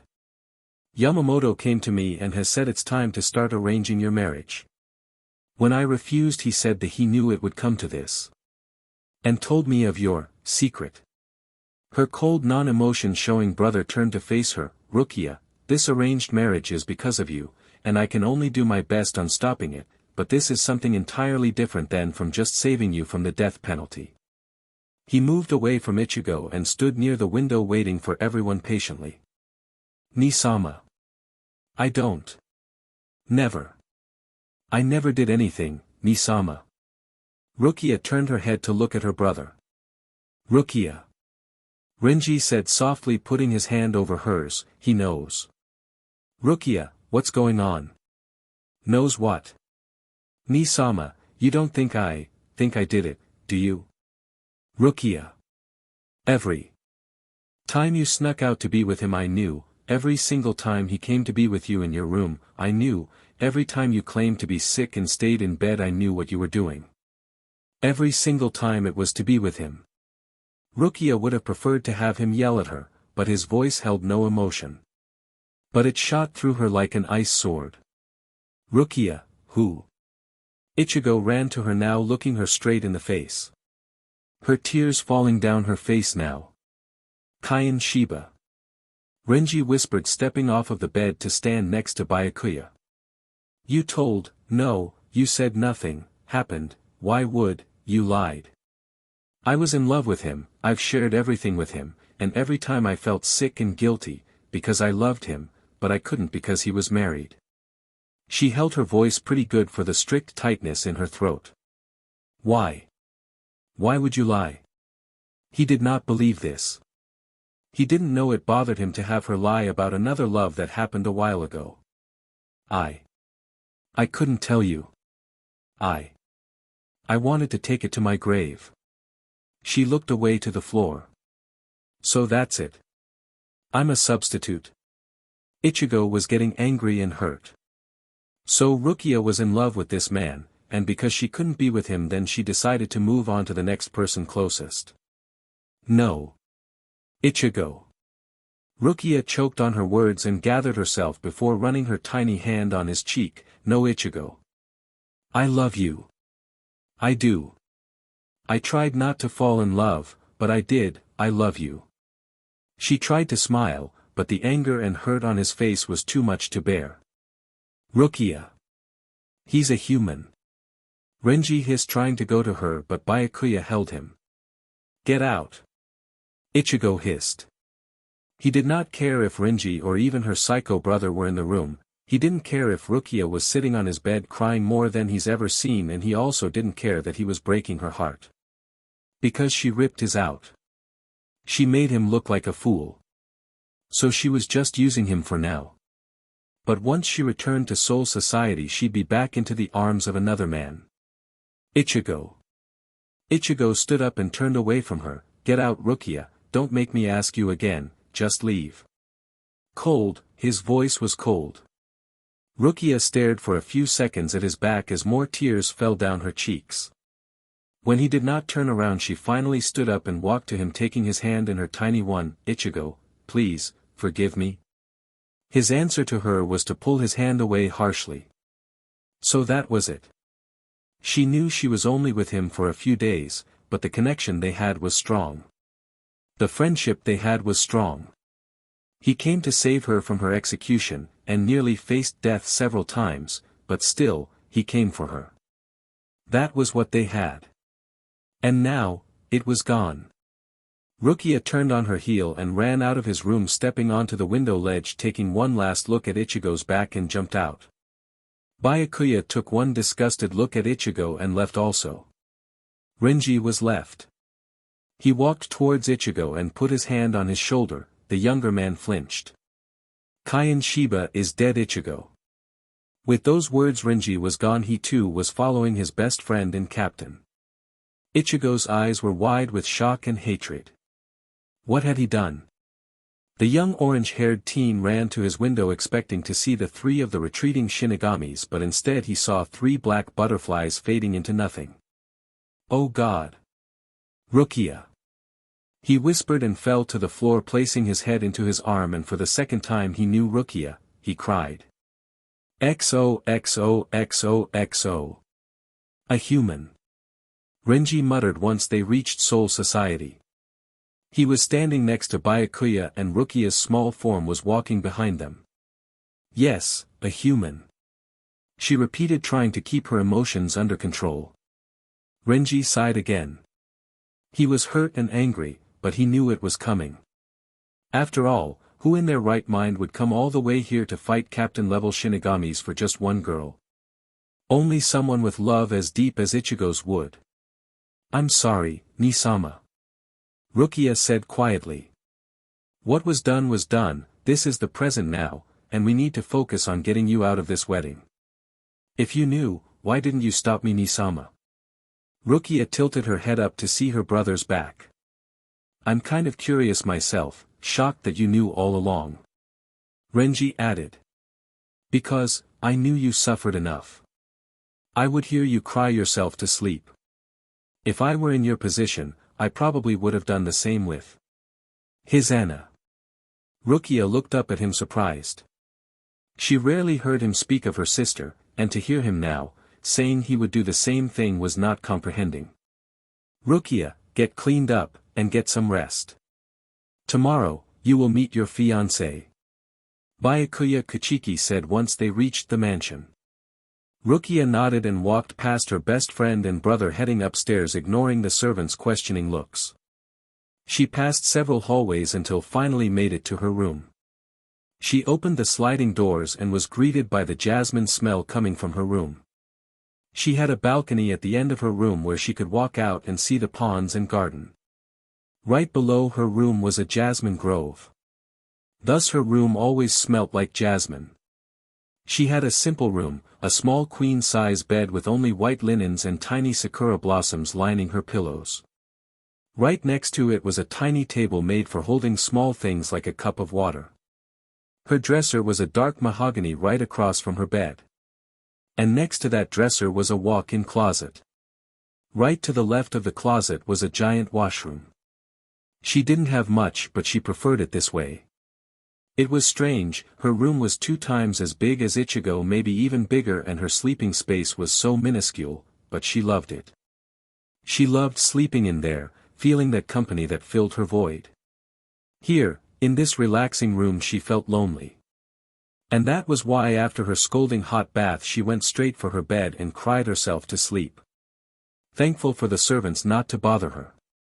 It was a light rain outside as Rukia stood by her balcony looking outside. She woke up early after a long night's sleep and had already got dressed in a white silk kimono with purple flowers flooding the bottom. Her hair was the same, soft and silky, but the bottom layer curled out when it reached her shoulders, but she had a pink flower tucked behind her ear and she had some black eyeliner painted to make her eyes stand out. Her servants dressed her up this morning. She watched as Renji walked up the gravel walkway towards the entrance of the Kuchiki mansion, followed by a young man with light brown hair. Yamane was his name. Yamane Yamato. Rukia Yamato. Yeah, it was a horrible name for her. When she first came to live with her Nisama, she heard rumors going around, that he took her in, only to satisfy his need of losing his wife. They were horrible rumors. She would walk down the streets and have questioning looks, all eyes on her. She had to admit where they came up with these rumors. She was sitting on the grass before Kaien came to see her. She had heard a rumor about her Nisama and herself having an affair. But then Kaien came into her life, and the rumors were heard less and less. He was her friend, her vice captain and soon-to-be lover. Her life changed for the better when she was with him, but then they fell in love. And it was heaven, but hell at the same time. Her heart was being eaten by her guilt. But every time he kissed her, all of her fears and guilt fled away. It wasn't until he left did that guilt and shame return. She would climb into the safety of her bed, and cry for happiness, and cry for her guilt and shame. She had no clue that her brother had known that she cried at night. She also had no idea that he knew. She was surprised to find that he never stopped her. She was told that she was to marry a noble sometime in her life. Nothing else would settle. She thought it was ironic since he married her sister. But perhaps, that's why he isn't so angry at her for having an affair. Maybe he wasn't angry at all, but only tried to cover it up by saying that she suffered enough. She sighed when a small maid came into her room bowing her head low. "Madam Kuchiki, your fiancé has arrived." The young girl's name was Sylvia. She was timid and small, but taller than Rukia. "Thank you, Sylvia. I'll be down in a minute," Rukia said, continuing to look outside. It had stopped sprinkling but turned to rain. It figures, she hated the rain. A small gasp and a "hi" were heard behind her.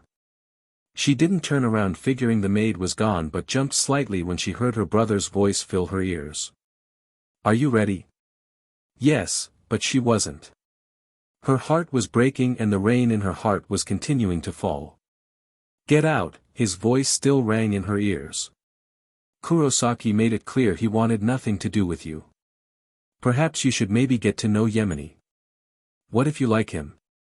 Forgive me, Nisama, but falling in love is a lot harder than you think." Rukia's voice was level, trying to keep her temper at bay. "I know the pain you must be going through, but after your sister. Passed away, I shield myself off from useless emotions. Come, he's waiting. Byakuya held his arm out for his younger sister to take.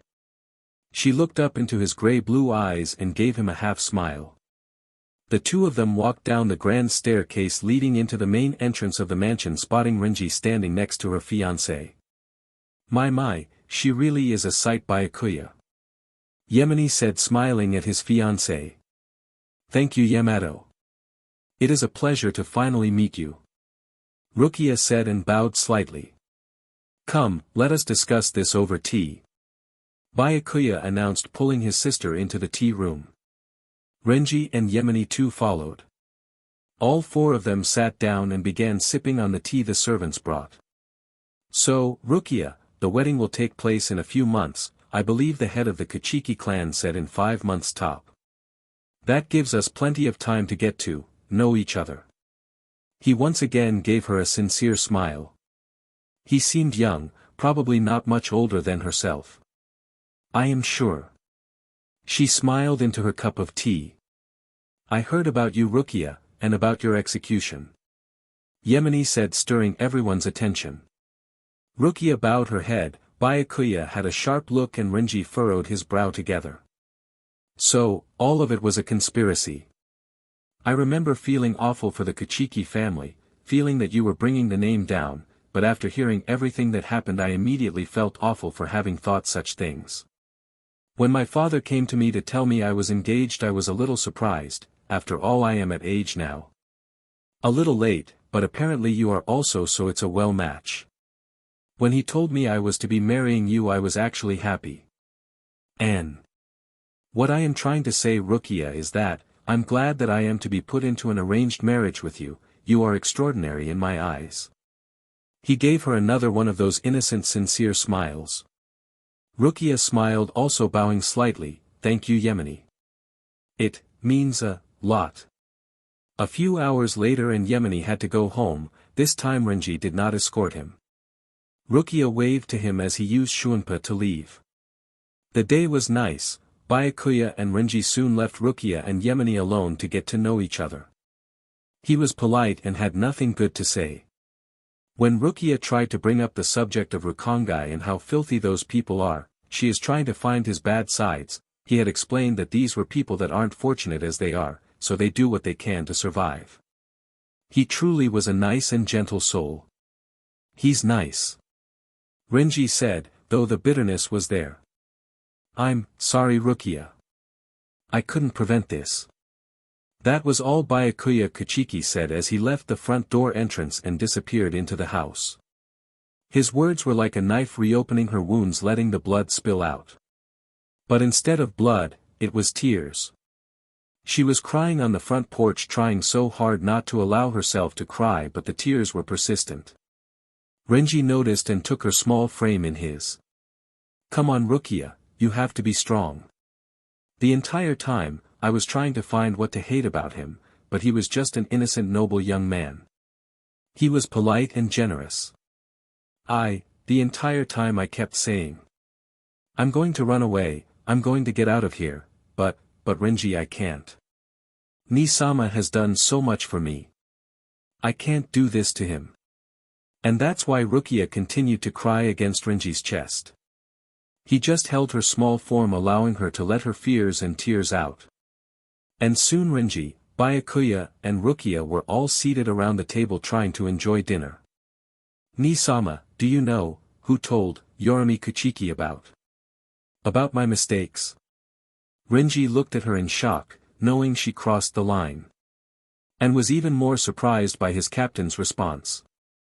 I do not know, I tried to get it out of him, but he wouldn't tell me. He took a sip of his tea. Then, how does he know that what happened was for certain? I have thought about that as well, Rukia, now please leave everything to me. With that said, Byakuya stood up and left from the table.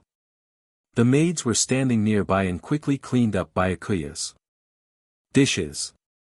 I should probably get ready for bed also, Renji.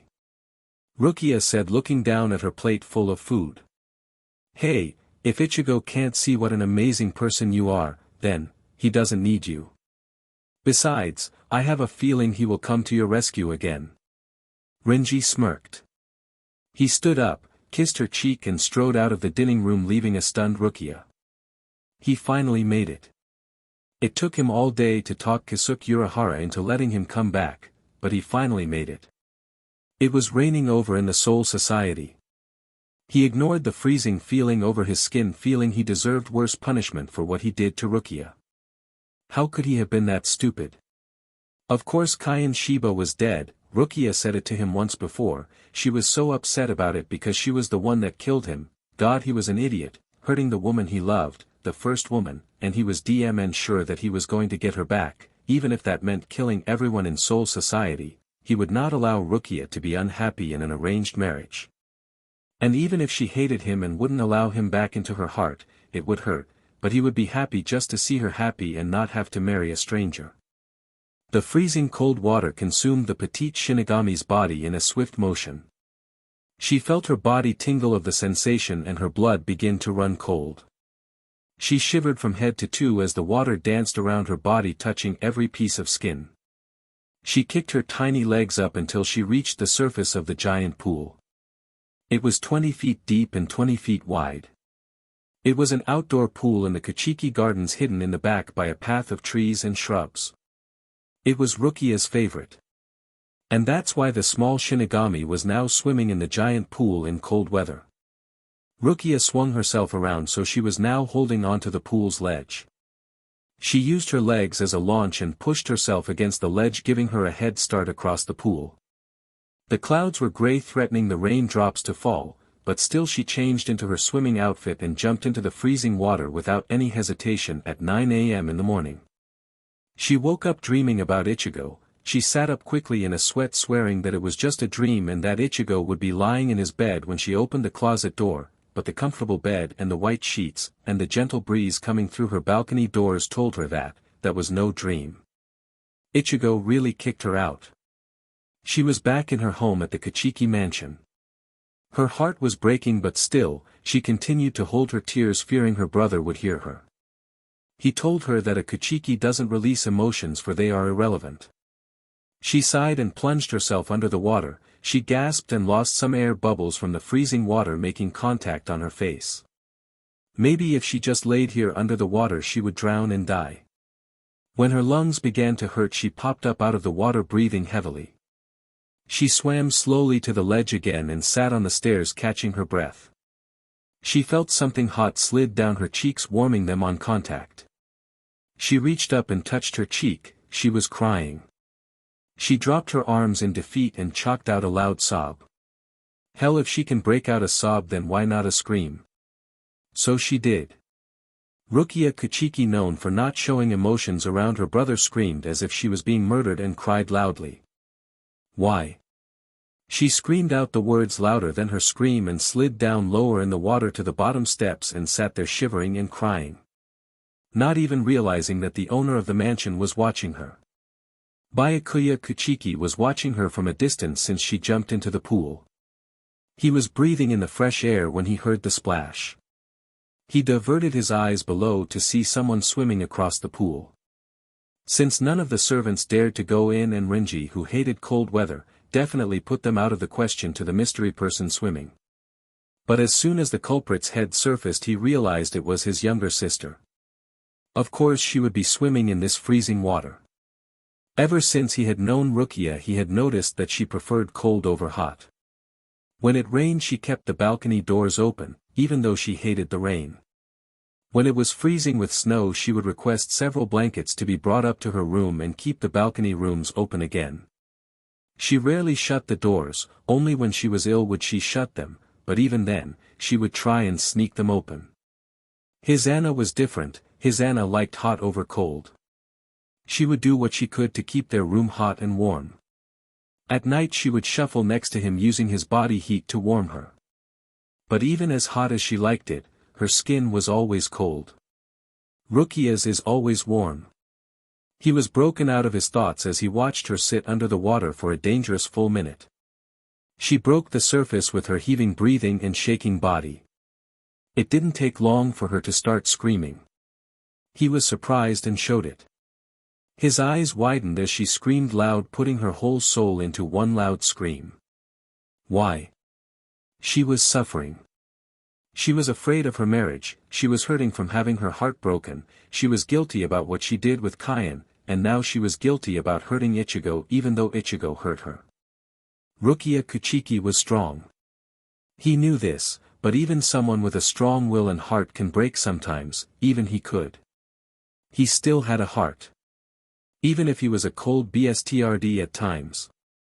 He knew Rukia was strong because of what she went through, growing up in Rukongai, dealing with stealing food every day, finding shelter and escaping death every day. And when he took her into a better home, giving her shelter, food, and clothes, she still held her head proud against the cruel words against her. She came home one day with a nasty bruise cut on her cheek and never once winced when the servants tried to clean it up. She refused to let them heal it. She refused to heal it herself. He found out someone had thrown a rock at her, telling her to go back to Rukongai. So this is what Rukia Kuchiki had to go through. His Anna went through the same DMN thing. But his Anna was weak.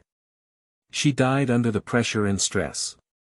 Her body was already weak and dying, but she pushed herself too far and gave up.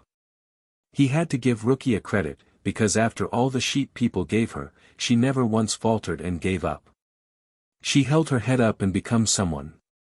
She is now respected and loved by all, none of them, or rather, hardly any of them, criticize her. He looked down again towards the pool and saw that Rukia was gone. He wandered back into his room, wondering just exactly where she wandered off to. Probably at the breakfast table. And he was right. There she was sitting at the breakfast table, sipping on some orange juice and munching on some toast. She was wearing her Shinigami robes and her hair was damp, but no signs of tears were there. Rukia. He drawled when he neared the table. Good morning, Nisama. Rukia said, setting her cup down, nodding her head to him. It was silent, very silent between the two Kuchiki siblings. Rukia didn't eat much, only nibbled but drank a lot. She was about to leave when a voice was heard. Rukia. It was Renji. What is it, Renji? The 13th Division captain asked. Yemeni is on his way. I saw him riding over here on a horse. I used Shunpa all the way over here. Rukia sat up quickly, knocking over her cup. The maids quickly ran to clean it up. Without any notice? Renji nodded. Byakuya kept a still face and turned back to his meal and said, Freshen up, Rukia, you should have been dressed quite a while ago. Hi, Nisama.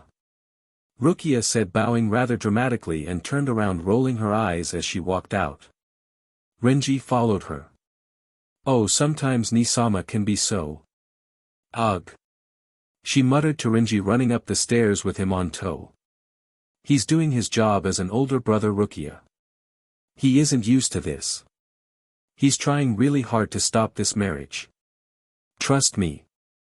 But Rukia wasn't listening. She was instead rummaging through her closet for something nice to wear. Renji wouldn't have that. He swung her around to face him. Listen, Rukia, your brother is doing everything he can to stop this marriage. And all you can say is, Nisama can be so urgh, poor man, give him a break. Rukia sighed, obviously coming to her senses, and plopped down on her bed. I know. I'm afraid. Renji took sympathy on the girl and placed his finger under her chin, bringing her up to meet his eyes. Because you don't want to get married? Or because of other reasons? Because I don't want to have my life forced out for me. Because I want to live it how I choose, because I choose freedom over confinement. I want to love who I choose. Renji groaned and sat down next to her. Rukia, if you love Ichigo, you know, it could never work. Byakuya would never allow it. True, Renji loved Rukia, but it was time to move on. The girl had her chance, many, many times, but never once did she move. That showed him that she thought nothing more than a best friend of him. It hurt, but what else was he to do but be her best friend? Rukia stood up and nodded. She picked up a lavender dress, something she hadn't worn since the first royal birthday party she had while living with her brother. She put the dress on behind the dressing screen and came out once it was on. "Do I look okay?" she asked, watching Renji's face. "More than okay, gorgeous. Stunning, now go be happy." He smiled. Rukia smirked and left the room, also running down the stairs to see her brother talking to Yemeni. "Ah, Rukia," Byakuya said, not looking at her. "Ni-sama, Yemeni," Rukia said, bowing slightly. "Wow, Rukia, you look stunning," Yemeni said, bowing low to her. Rukia smiled, a light blush coming across her cheeks, and walked the remaining stairs. She had to reach her hand out for the young man to take. "I have the day planned out if you would like to come with me. I know it's short notice, but I want to get to know you," he whispered, watching Byakuya walking away. Rukia looked at him and nodded. "It is unexpected, but don't worry about it. I'm sure we'll have a wonderful time today." She hated acting like this. All courteous and polite. She felt trapped and contained. That's what she loved about Kyan and Ichigo, they let her be who she was. As violent as she was, they still allowed her to be that girl. The noble from Rukongai. The horseback ride was relaxing. She clung to his back as he rode across Siriidii. The cool wind brushed across her face, making her hair blow in the wind. She wondered exactly where they were going when they reached the gates right into Rukongai. Her grip on his back grew tighter. "What's wrong? If you don't want to come here, I understand. I come here, every once in a while and bring food to the children." He blushed and suddenly looked as if he was regretting his choice. Feed the children? Rukia couldn't believe her ears.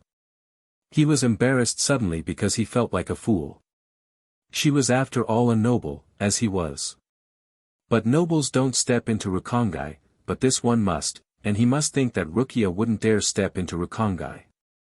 "We can go somewhere else if you'd like." His hand was rubbing the back of his neck in discomfort. "No. I would love to," Rukia said, smiling, hopping off of the horse. And that's what they did. Rukia watched as this man was greeted by laughing children, dirt on their faces and cuts on their knees. But they held a big smile for him. When she was that age, in their spot, only in the 78th division, which was worse, she wouldn't have smiled for anyone. Her heart was shot of hope and love. The only companionship she had was Renji and their friends. They let her in their group and let her become one of them. After Yemeni fed the children and left a rather large portion of bread to the children to save for later, he took Rukia to the pond where she and Kyan had shared so many days together there. They took a walk around and finally coming to rest under a tree where Yemeni set out a blanket and some food. "So you come out there once a week if you can make it?" she asked, taking a bite of cheese. "Yes, mother and father don't approve of it, but every time I go there I get this horrible pang and think of how hungry they must feel." I can only imagine." She lied. "So the wedding is going to be placed in 2 months. I guess against my will everyone will be invited. I guess you're very popular being a Shinigami, Rukia." Yemeni smiled. "Does that bother you? Me being a Shinigami?" "Of course not, it just means that you are strong and have an amazing heart." He took her hand and stroked it lightly before letting it fall back into her lap. The day went by rather quickly and soon it was sunset. The two set back home on his horse, and when they finally made it to the Kuchiki mansion, she jumped off of the horse and smiled at him. He too jumped off and walked to her, taking her hand in his. "I must say, Rukia, I am greatly honored to be marrying you." He smiled and bent down to kiss her cheek before bidding her farewell and getting back on his horse. Rukia sighed and walked back into the front doors of the Kuchiki mansion, only to come face to face. "What I did was nothing wrong. You are the one who told me to get aquatint to him," Rukia said, unsure of the look on his face. "Rukia. I can't stop this wedding. I've tried everything." I asked him once more who told him about your rumor.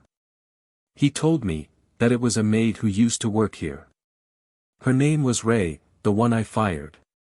He walked up to her, I told him that she did it out of spite. He nodded saying he understood, but that you are a woman now, and that you need a husband. Byakuya Kuchiki looked away for a minute and looked back at her. In all of the years Rukia has lived with him she has never seen him on edge before. Rukia. I'm sorry. With that he turned around and left. All of her hope that she felt left. All of the trust she had was gone. All of the love she had for Ichigo must perish at once, and the hope of him ever returning to her was never going to happen. So this was it. She was to be married. Her life was going to be changed forever. Rukia bit her lip and ran upstairs to her room. She threw her dress off searching for her pajamas that she got from Yuzu in the real world. At least the man she was marrying was nice, unless he's a total fake. Which most likely he was, nobody can be that perfect. She looked outside feeling the tears starting to form in her eyes.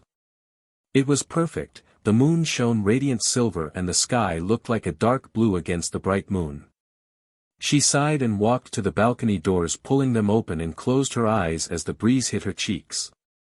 When she opened her eyes she almost fell over with shock, there standing in front of her was that DMN orange-haired boyfriend of hers. Ichigo. Ichigo, she reeled back almost hitting the wall. How? Rukia. He said jumping over the railing to her balcony. What, how? She gasped watching him walk closer to her. Once Ichigo was right next to her he leaned into her neck letting his hot breath bathe her tiny silky neck. Ichigo. Suddenly he wrapped his strong arms around her tiny waist pulling her against him tightly his head still pressed against her neck. I'm so sorry. Ichigo. How did you get here?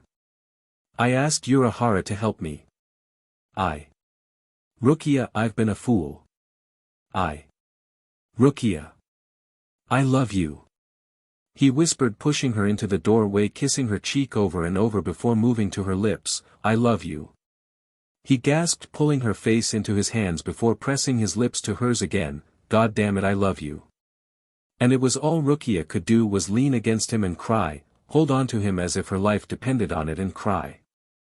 She pushed her head on his chest and clutched his shirt tightly balling her tiny fists into his chest letting her tears soak the front of his Shinigami robes. Please Ichigo. Don't make this any harder. Her voice was so thick due to her throat's constrictions and the sobs. Stay with me, please say that you forgive me. She felt wetness on her neck and knew instantly that he was trying to hold his tears but some escaped. Ichigo. I can't. Ichigo pulled from her cupping her cheeks again, don't say that. Byakuya ni-sama can't stop the wedding. I will be married in 2 months. I will be Rukia Yemeni. His name is Keiko. Keiko Yemeni. And there isn't anything I can do to stop this Ichigo. She pushed him away slightly looking away. But Ichigo wouldn't have that, he grabbed her hands and kissed her cold fingers, then I'll stop this wedding, I'll take you away. I'll stop everyone from taking you Rukia. Rukia pushed him away from him clutching her arms as more tears slid down her cheeks. No, they'll throw Ni-sama out of the Kuchiki family and strip him of his title. They'll throw me out too. Anne. She turned back to face him the desperation in her eyes apparent. I can't do that, not to Byakuya ni-sama who has done everything for me. He brought me in, fed me, took care of me. I can't. She slid down to the floor letting her sobs take over. I can't. I love you. Oh, I love you. That was all Ichigo needed to grab the small girl by her arms and pull her up hugging her tightly kissing the top of her head. I love you, you know that. Rukia looked up and kissed him full on the lips. I love you, and I never once hated you. And all I want now is for us to be together, but we can't. Don't say that. He whispered kissing her tears attempting to take them away. He continued to kiss her everywhere on her face and made it down to her neck before the two knew it they fell onto the bed in a heated kiss their tongues intertwining for need and love and comfort. He stroked her lovingly across her face, asking for her approval as his other hand tugged her night shirt buttons. She looked up at him and kissed him, letting him know that whatever he has planned, it will be okay. He unbuttoned her shirt and continued to kiss along her shoulder. With every kiss her gave her whispers of, "I love yous." Rukia did everything she could to not loudly as Ichigo's mouth roamed her body, teasing her, loving her. And Ichigo took her, filled with love and need. They pressed their hands together as he moved inside slowly at first, but increasing his space. He kissed her neck when she reached her limit, crying out his name. He came soon after, muffling his grunts and calling her name out into her neck. Her fingers went straight to his hair, tangling themselves up in his orange locks. They lay in the bed after making love with Rukia's sheets pulled up around her chest, still keeping her modesty and pride. Ichigo laid next to her with his head above hers, his chin resting on her head. She was holding his chest tightly with her arm wrapped around him. "Ichigo. I love you, more than you know." She kissed his shoulder again, tasting his salty skin. I think I know. And I love you just as much, Rukia." He smiled into her hair, taking in her lavender scent and hugging her tightly against him. "You were amazing." Rukia giggled against his hard chest. "Aren't you supposed to be at school, Mr. Kurosaki? You are 15 after all." Missing a few days isn't going to kill me." "You make me sound so young, Grandma." He earned that punch on his chest for that one. "I'm glad you're here with me." She was feeling sleepy and tired, but she knew that this couldn't last forever. "I should go. I have a feeling your brother will come soon." He looked at the time on his watch and gasped, 5 a.m. He pushed himself out of bed and pulled his Shinigami robes back on. He turned around to see Rukia sitting up in her bed, still holding the blanket over her small chest. "I love you so much, and I will be back, Rukia. But I have to go home now. I have to catch up on school, but mark my words, I will be back." He kissed her passionately, letting his fingers roam over her stomach. "Ichigo. I'm engaged. We can't." More pain in those violet eyes of hers, "But God, I love you." She clung to his neck, not wanting him to leave but knowing deep down that he has to. He broke out of her clutch and looked her straight in the eye. "I understand, but I love you still, and I can't. I have to see you, Rukia. I can't just push you out of my life. I told myself I wouldn't allow you to marry another man if you're not happy. He's nice, kind, gentle, I know he'll be good." She immediately regretted her words once she saw the hurt written on his face. "But my heart will always be with you. I'll be back for you. I promise. If he makes you happy, then all I can do is stand back and watch." Another kiss. "But I love you. Goodbye, Rukia Kuchiki." He smiled against her soft warm lips and stood up once again, picking up Zangetsu and giving her one last longing look before jumping out of the window. And for about the millionth time that night Rukia clutched her pillow and sobbed. She swore her heart was dying. Just a quick note before we begin, just to say thank you to everyone who has reviewed. It really does mean a lot. Laughing face. 2 months later X. He has a girl name. Ichigo muttered into Rukia's neck as he lay right by her in bed. He let his fingers trace her over her skin, which was illuminated by the moonlight. Your name means strawberry." Rukia laughed when Ichigo turned away from her. "It means, he who protects," he stated matter of fact. She slid her thin arms around his chest and leant her head against his back, kissing him lightly. 2 months had passed. And every night they got a chance, they would sneak together and either talk, make love, or just do what they used to, just hang out. During the day Rukia was getting to know her fiancé, and during the night she felt alive with her lover. Ichigo did what he could to come here. He'd make time in between hollows, and school. Although the guilt that Rukia felt was horrible and that this was just another repeat of history but on different circumstances, Ichigo would always come along and kiss that guilt away. They both talked about what was happening, and Ichigo would always kiss her gently and tell her, "Don't worry about it, just love me for now." But time was thinning down. Rukia's wedding was in exactly 3 days. "I love you," she whispered against his back. Ichigo turned around and hugged her tightly. "I can't stand this, Rukia. I can't lose you. There is nothing we can do," she whispered miserably. "Bullshit. I can't stand here and watch you marry your life away." He sat up, letting the sheet pull up with him, pulling it away from Rukia, who was covering herself with it. She blushed and grabbed the sheet back from Ichigo's waist and wrapped it around herself securely, growling at Ichigo's smirk. "What's a matter? I've seen it all before." He gave her that famous cocky grin. "Don't get cocky, brat." But she faltered and threw her hand up on her forehead, feeling dizzy. Ichigo's arms were around her waist in a second. "You okay? Are you feeling dizzy again?" Rukia nodded and leant into his chest. "A few weeks ago Rukia began to get sick. She would throw up and make herself dizzy from stress. The stress on her wedding, not knowing what to do, afraid of what her life was turning into and of losing Ichigo, was crashing down on her." He put his forehead against hers and smiled. "We should just run away and elope." "Can't dope, you're only 15. Yeah, you're a pefli, honestly, taking a 15-year-old's innocence. And you're so old too." He didn't complain when he got his cheek clobbered with her knuckle. But he was silent, knowing that in 3 days his Rukia will become someone else's wife. And not only that, but he may never be able to see her again. But he couldn't think about that right now. He wanted every minute to be with her, but it was impossible. These 2 months flew by, and each night that he couldn't be with her he would toss and turn restlessly, and when he finally falls asleep it would be for a short amount of time. He would always wake up to his alarm clock and look down. He was always hugging a pillow in hopes that it was Rukia. But every time it wasn't. Rukia grabbed the sheet that was covering them and ran to the bathroom, not forgetting to shut the door for her privacy, but he could still hear her wrenching sounds, her coughs, her sighs, and of course the toilet flushing.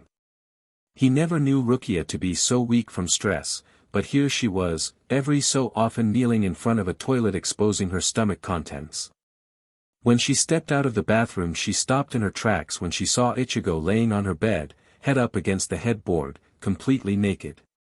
She laughed lightly and got on the bed, crawling to him slowly before she met his lips and kissed him. "You know, it's funny, you're 15, yet you look like a man, and act like a man. So I satisfy you?" There was that cocky grin again. She smiled and sat on him, her legs on both sides of his body. She smirked when she opened her blanket, allowing him to see her. "And you, darling, you look like a 12-year-old, and yet, like a woman." He laughed and pounced on her, getting a meek yelp from her. "We have time for one more go before I have to really go home," he said, kissing her cheek lovingly. "Make it good, Ichigo Kurosaki, I don't want to forget you," she teased. XXXXX. Rukia woke up early the next morning, rolling over, expecting to feel a body next to her. But she frowned against her pillow when she felt nothing there. The throb in her heart was growing. She missed him already. A knock on her door broke her out of her thoughts. She quickly pulled her quilt up to her chin and cursing herself as she saw what a mess her room was before the door to her room opened up. "Ni-sama," she chalked out. "Rukia," he said, raising an eyebrow, looking around her room. It was a disaster. Blankets were thrown around the room, a few pillows were thrown around too. But his eyes came to rest on Rukia, who was lying in her bed, quits up to her chin. She looked pale. He walked over to her and her eyes got bigger.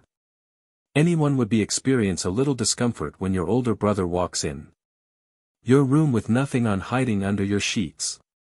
"Are you still not feeling well?" he asked, sitting in a chair across from her bed. Yes. She felt awful lying to her brother. He was feeling guilty about her being sick. He wasn't the one who placed her in this arranged marriage, but he feels as though he's failed her. She first got sick when she was talking to him in his office one day a few weeks ago. That was the start of a bumpy few weeks. Captain Kichiki, Rukia Kachiki from the 13th squad would like a word with you. A young Shinigami from the 6th squad said, coming into his office and bowed low, never once taking his eyes off of the floor. Very well. He said, never letting his eyes leave his paperwork. The young Shinigami left and was replaced by Rukia's familiar presence. Ni-sama. Rukia said, bowing lightly. His eyes never left his paperwork. A certain vice captain of his skipped out again, claiming his business was needed down on Earth. He'll deal with him later.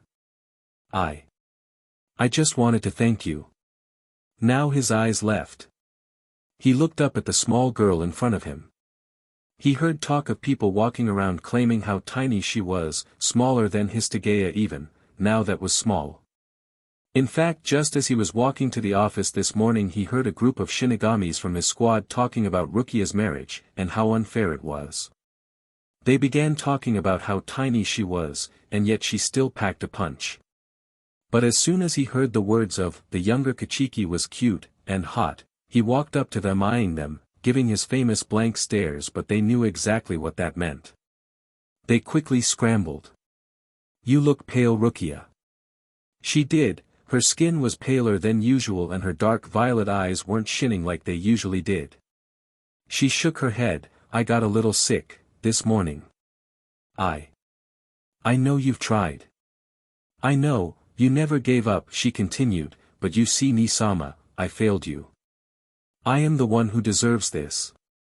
And you still helped me. And that's why. I want to thank you. She continued, her eyes never leaving his. They held so much emotion, his did not. But if Rukia had more to say, she never got to finish it. She stumbled and held her hand to her head, about to call, but Byakuya and his Shunpa caught her quickly. Rukia! He cried out in alarm, looking at the petite girl in his arms. He picked her up and realized she had fainted. He must have looked weird carrying his younger sister in his arms back to the Kachiki mansion. But he ignored the whispers as he carried her back home. He set her on her bed and asked the maids to care for her. If she needed it, call Unohana. With that said, Captain Byakuya Kachiki returned to his office in the 6th Division. When you feel better, I am allowing you to go down to Earth, to see Kurosaki. You can stay there until the wedding, but be back in time for preparations. He turned and left. It was his gift to her. Once her door was shut, Rukia bounced up and quickly grabbed her clothes that were lying on the floor, thanking whatever for not letting her older brother see her undergarments lying on the floor carelessly. She was surprised her brother didn't even know about Ichigo coming by at night for 2 months. She guessed it was because he was too busy with the wedding. Rukia quickly pulled on a knee-length brown skirt and a pink spaghetti-straped shirt with the chappy bunny on it with hearts around its head. She also had some sandals and slipped them on. Her brother didn't approve of her new wardrobe since she came back from Earth, but didn't make her get rid of it either. She ran down the stairs with a bag in her hand. But slowed down once she reached the dining hall. She didn't want him to question her about being sick just right now. Her brother was going over some paperwork for the day. When she entered the room, he raised an eyebrow at her. Feeling better already? From the look he gave her, it was obvious he didn't like her outfit. Well, I'm just a little dizzy, but Ni-sama, you've made me happy by allowing me to go. Byakuya nodded and went back to his paperwork. Rukia smiled once more and picked up her bags, heading out of the mansion, waving to the servants or maids she saw as she ran until she made it back outside where she would be traveling by Hell Butterfly. When she opened her eyes again, she was standing in a park. The same park that was near Ichigo's house. It was a Friday and Monday was her wedding. So she'd have the entire weekend with Ichigo. She began walking with her bag still in her hand and smiled when she reached his house. His window was open, so he must be home. She quickly crossed the street and began climbing his window. She just saw him last night, but he had to leave early in the morning to make it in time for school. She set her bag down in his room when she made it to the top. He wasn't in there. The digital clock on his desk told her that he was probably walking home from school by now. Poor guy was probably exhausted, he didn't really sleep last night. Not that she'd let him. So instead of going to her closet she laid down on his bed picking up a manga that he was reading. She smirked at the pictures in it. Girls with big melons getting into a fight, over a guy. She bet he wasn't even reading the words, just looking at the melons. She looked at her own and sighed. What made him like her? When he had Orihime right next to him he still chose her. She knew that from living with him he wasn't like ordinary guys, but he was still a teenager male at that, and would take showers in the middle of the day sometimes. She knew what he was doing. Because usually he took showers at night. And he had one porno under his mattress. That wasn't his, that was Kigo's. She was at school and eating lunch with the guys when they all huddled around each other. Kigo had handed something to Ichigo, making him very red in the face. As soon as they got home Rukia went in her closet to change, but before she shut her door she watched him throw it under his mattress. Curious she went to take a look at what it was while Ichigo was taking a long shower. She set the manga down when she heard his voice. "I'm home." "Ichigo," his father shouted, and a loud bang was heard. "Dmnit. Can't I come home one day without you attacking me?" Ichigo shouted, and footsteps up the stairs were heard. Butterflies were attacking her stomach once the door opened. He didn't notice her at first, his eyes were trained on the floor as he set his bag down. He sighed as he pulled his shoes off, his back was to her now. How could this dope not notice that there was a woman on his bed? She smirked and pulled her skirt up a little, showing her thigh. But he sat on his bed instead with his back still to her. She frowned and wrapped her arms around his back, kissing his neck, giggling as he tensed up. He swung around and gasped. "Rukia? When, how did you get here?" "Nisama Byakuya allowed me to come for the weekend, I have to go home on Sunday though." She trailed off. Ichigo knew why. She didn't want to speak the words. Ichigo hugged her tightly and kissed her softly. "I got an A on my math test." He teased, trying to brighten the mood. "Do you like my melons?" she suddenly asked, looking at his manga. He pulled away from her. "What?" "My melons, you know, the things you like to touch, do you like them?" She grabbed them, making her point. Yeah, why do you ask?" "I dunno, guys like girls with big melons." He gave her one, his rare smiles, and hugged her again. "I love your mosquito bites." She kicked him, laughing. God, she was going to miss this. There was no way she could survive through a marriage to another man. They went out to dinner, laughing, holding, just simple, enjoying each other's company, and came back to Ichigo's room. She slept in his bed this night. He was careful to put a tiny bell by his door so if someone opened it he would be able to hear it. Normally his sisters knocked, but sometimes they barged in. And he certainly didn't want his little sisters seeing him doing something he certainly shouldn't be doing. Poor girls were too innocent to know what their older brother was doing in his room, well, maybe Yuzu. But he still didn't want Karen seeing. The next morning was spent perfectly. It was a cold fall morning, so the two of them dressed warm. Ichigo just wore a long-sleeve shirt and a scarf. Rukia, however, wore a skirt, scarf, boots, and a hat. He loved her clothes, she was adorable, she was his, and in another day, she would belong to someone else. How is he standing for this? They went down to Kyoto and shopped. He bought her things to bring home to remember him by, mostly Chappie the bunny stuff. He saw a jewelry store and walked in while Rukia was playing a video game next door. He came back a few minutes and placed something around her neck. "Ichigo. This better be good, you killed my man," she pouted, turning around to look at him. He simply laughed. She looked down on her neck and gasped. There on her neck was a diamond rabbit. "Oh, Ichigo. I love it," she shouted, bouncing up and hugging him tightly. "I knew you would. Now you have to wear it on your wedding night, and never take it off." He smiled sadly. But he wouldn't let this ruin their day. He took her out for shakes before they went back home. They made love once more that night, ignoring Khan's cries from outside of the window.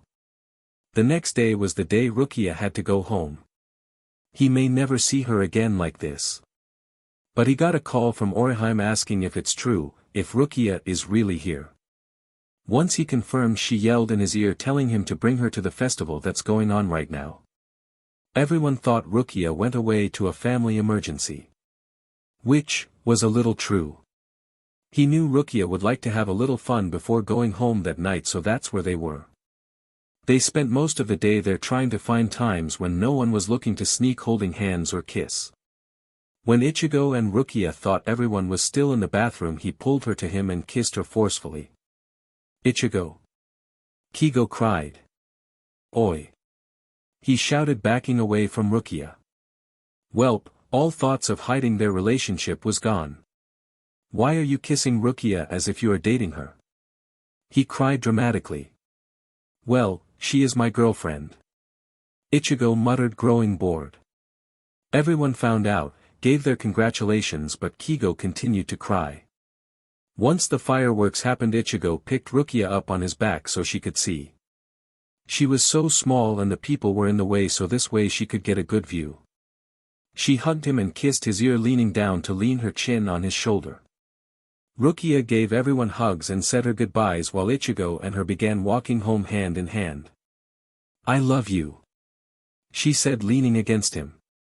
You already know I love you to death. He wrapped his arm around her but stopped when she stopped walking. What's wrong? She had tears in her eyes. I have to go now. Can't you stay the night? He knew this was coming, but he never wanted this to end. She pulled away from him, the tears now coming freely. I feel so weak. Crying, she wiped her tears away and kissed his cheek. Promise, you won't forget me. I'll always love you. And I will always think of you when I'm with him. Rukia, this can't be happening. The tears were threatening him also. Don't be stupid, Ichigo, you knew this was coming. I came here to spend my last days with you, please don't make it hard. We'll see each other again, I'm sure. Let's run away. He grabbed her hand. You don't get it, Ichigo. If I leave and run away from my life, I'll be facing trial again. My brother will lose his position and, after all he's done, I can't do that to him. Ichigo, you have to listen to me. I love you, but don't do anything stupid. She put her other hand against his cheek and wiped his tears away. I love you. He cried, holding her to his chest tightly. She kissed him fully on the lips before whispering that she loves him too and always will. She stepped away from him, and before Ichigo could even act, she was gone, already traveling away with her hell butterfly. Ichigo Kurosaki doesn't cry. Rarely did he cry, and right now, as he sat on the ground looking at the spot Rukia was, he cried. XXXXX. It was early morning, the day of Rukia's wedding, and here stood that annoying orange-haired brat in front of Byakuya's desk. Does he really think that he has the rights to show up whenever he feels? Maybe he did, but not in his presence he didn't. Especially not since he hurt his sister. Rukia and I have been seeing each other for 2 months. Well, that was a surprise. Excuse me? Byakuya asked. His anger was boiling, yet his face held no emotion. Here was this kid barge in here to tell him that Rukia and him have been seeing each other all along, but she was with Keiko during the day, so at night, right under his nose. DMN. I want to come to her wedding. I promise, Byakuya, I won't do anything stupid. He looked away. I promised Rukia I wouldn't. Byakuya had to give him credit. This 15-year-old kid is standing here admitting to debauching his sister and calling him by his first name. This kid had guts. Fine. I mean, I know it's not right, but what? Ichigo looked up surprised at the captain's decision. I said fine, Kurosaki. Now leave, I'm busy. Well, that was surprising. Ichigo thought as he left Captain Kuchiki's office. He skipped school to come and ask the older Kuchiki if he could attend the wedding. There was no way he wanted to miss this. XXXXX. You're beautiful, Rukia. a young maid said, fixing Rukia's hair. It was Monday morning, the day of Rukia's wedding. And it took a lot of makeup to cover up Rukia's tear-stained cheeks. Her dress was simple, white, long and flowing. It had no sleeves and showed what little cleavage she did have off. Her hair was like it usually was, except she had a bright violet flower pinned to the side, keeping her hair tucked behind her ear. "You're leaving this mansion to become Rukia Yemeni." The maid bustled excitedly. "Please leave," Rukia said, looking down at the floor. She couldn't stand to see herself anymore. "Madam?" the girl asked. "I wish to be alone." The maid backed away and bowed, "Very well, ma'am." The maid left. Rukia looked at herself once more. She was beautiful. The only thing that ruined her perfect look was her eyes. They were sad and depressed. This is it, she had a beautiful weekend with Ichigo, but now she was going to leave him for good. She was a horrible person.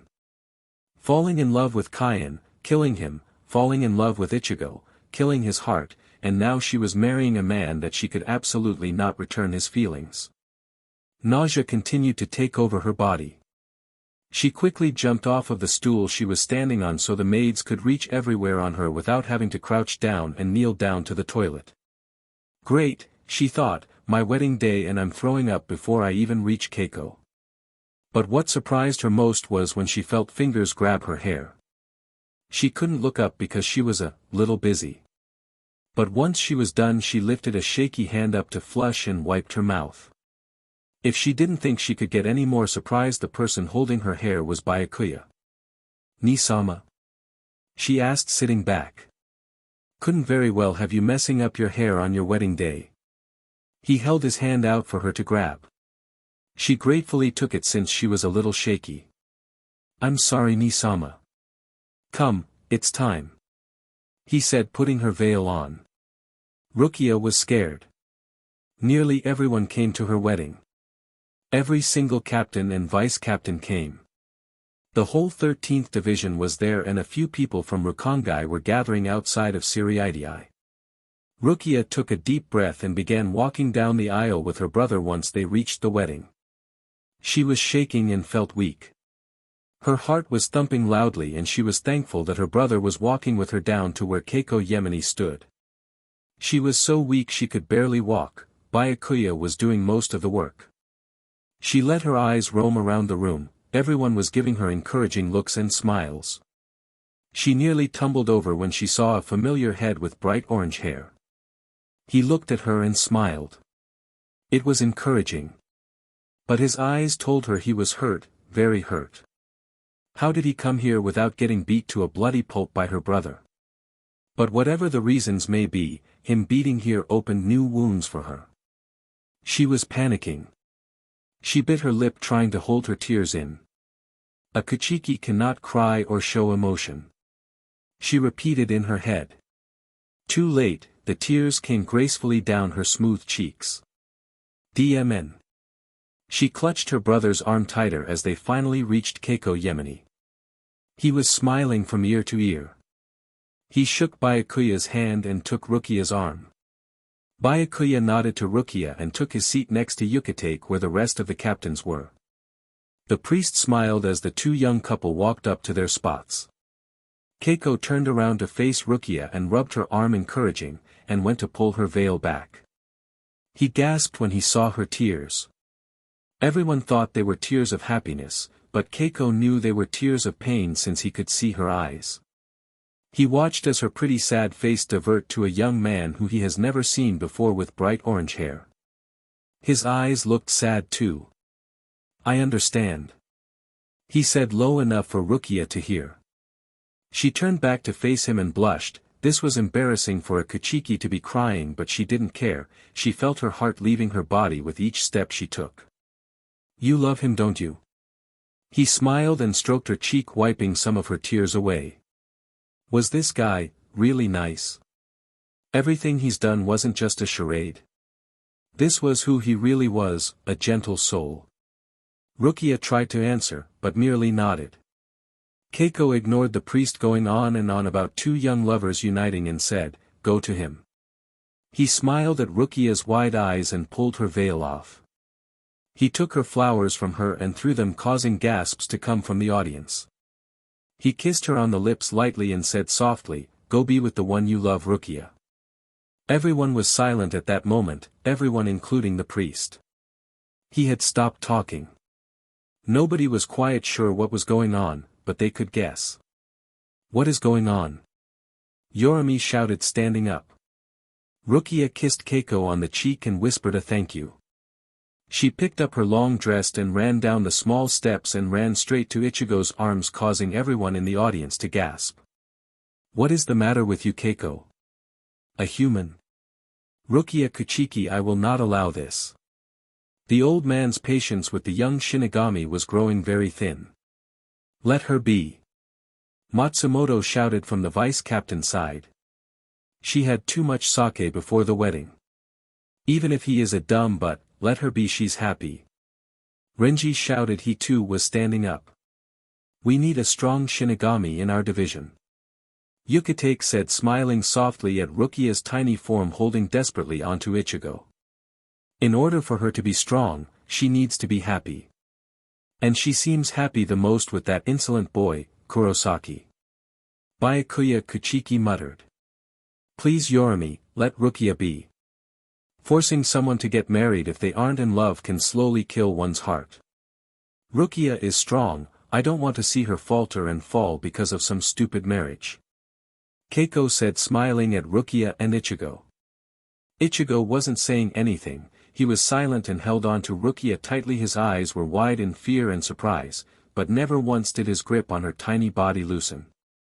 Yorimi opened his mouth once more but quickly shut it, seeing that his battle was futile. Everyone was on Rukia's side. He scowled his face and began stomping down the aisle, but he stopped near Rukia and Ichigo. "Rukia, you are a disgrace to be called a Kuchiki." Rukia was trying desperately to hide her face in Ichigo's chest. "But I believe she is worthy of being called a Kuchiki, Yorimi. I believe she has proved herself more than anything," Byakuya said, watching Yorimi Kuchiki's face get sour. He swung around and left the wedding, still muttering about disgraces. Rukia looked up when everyone started clapping and cheering. Matsumoto was the loudest and was scolded by her captain Histogaya. She smiled and looked up into Ichigo's face. "I love you," she whispered and kissed his cheek and looked around at her brother. He wasn't clapping. Nor did he look mad. He just held his normal face of, well, no emotion. Oh no. Rukia thought. She was growing dizzy again. But, the feeling was strong. "Please no. Rukia."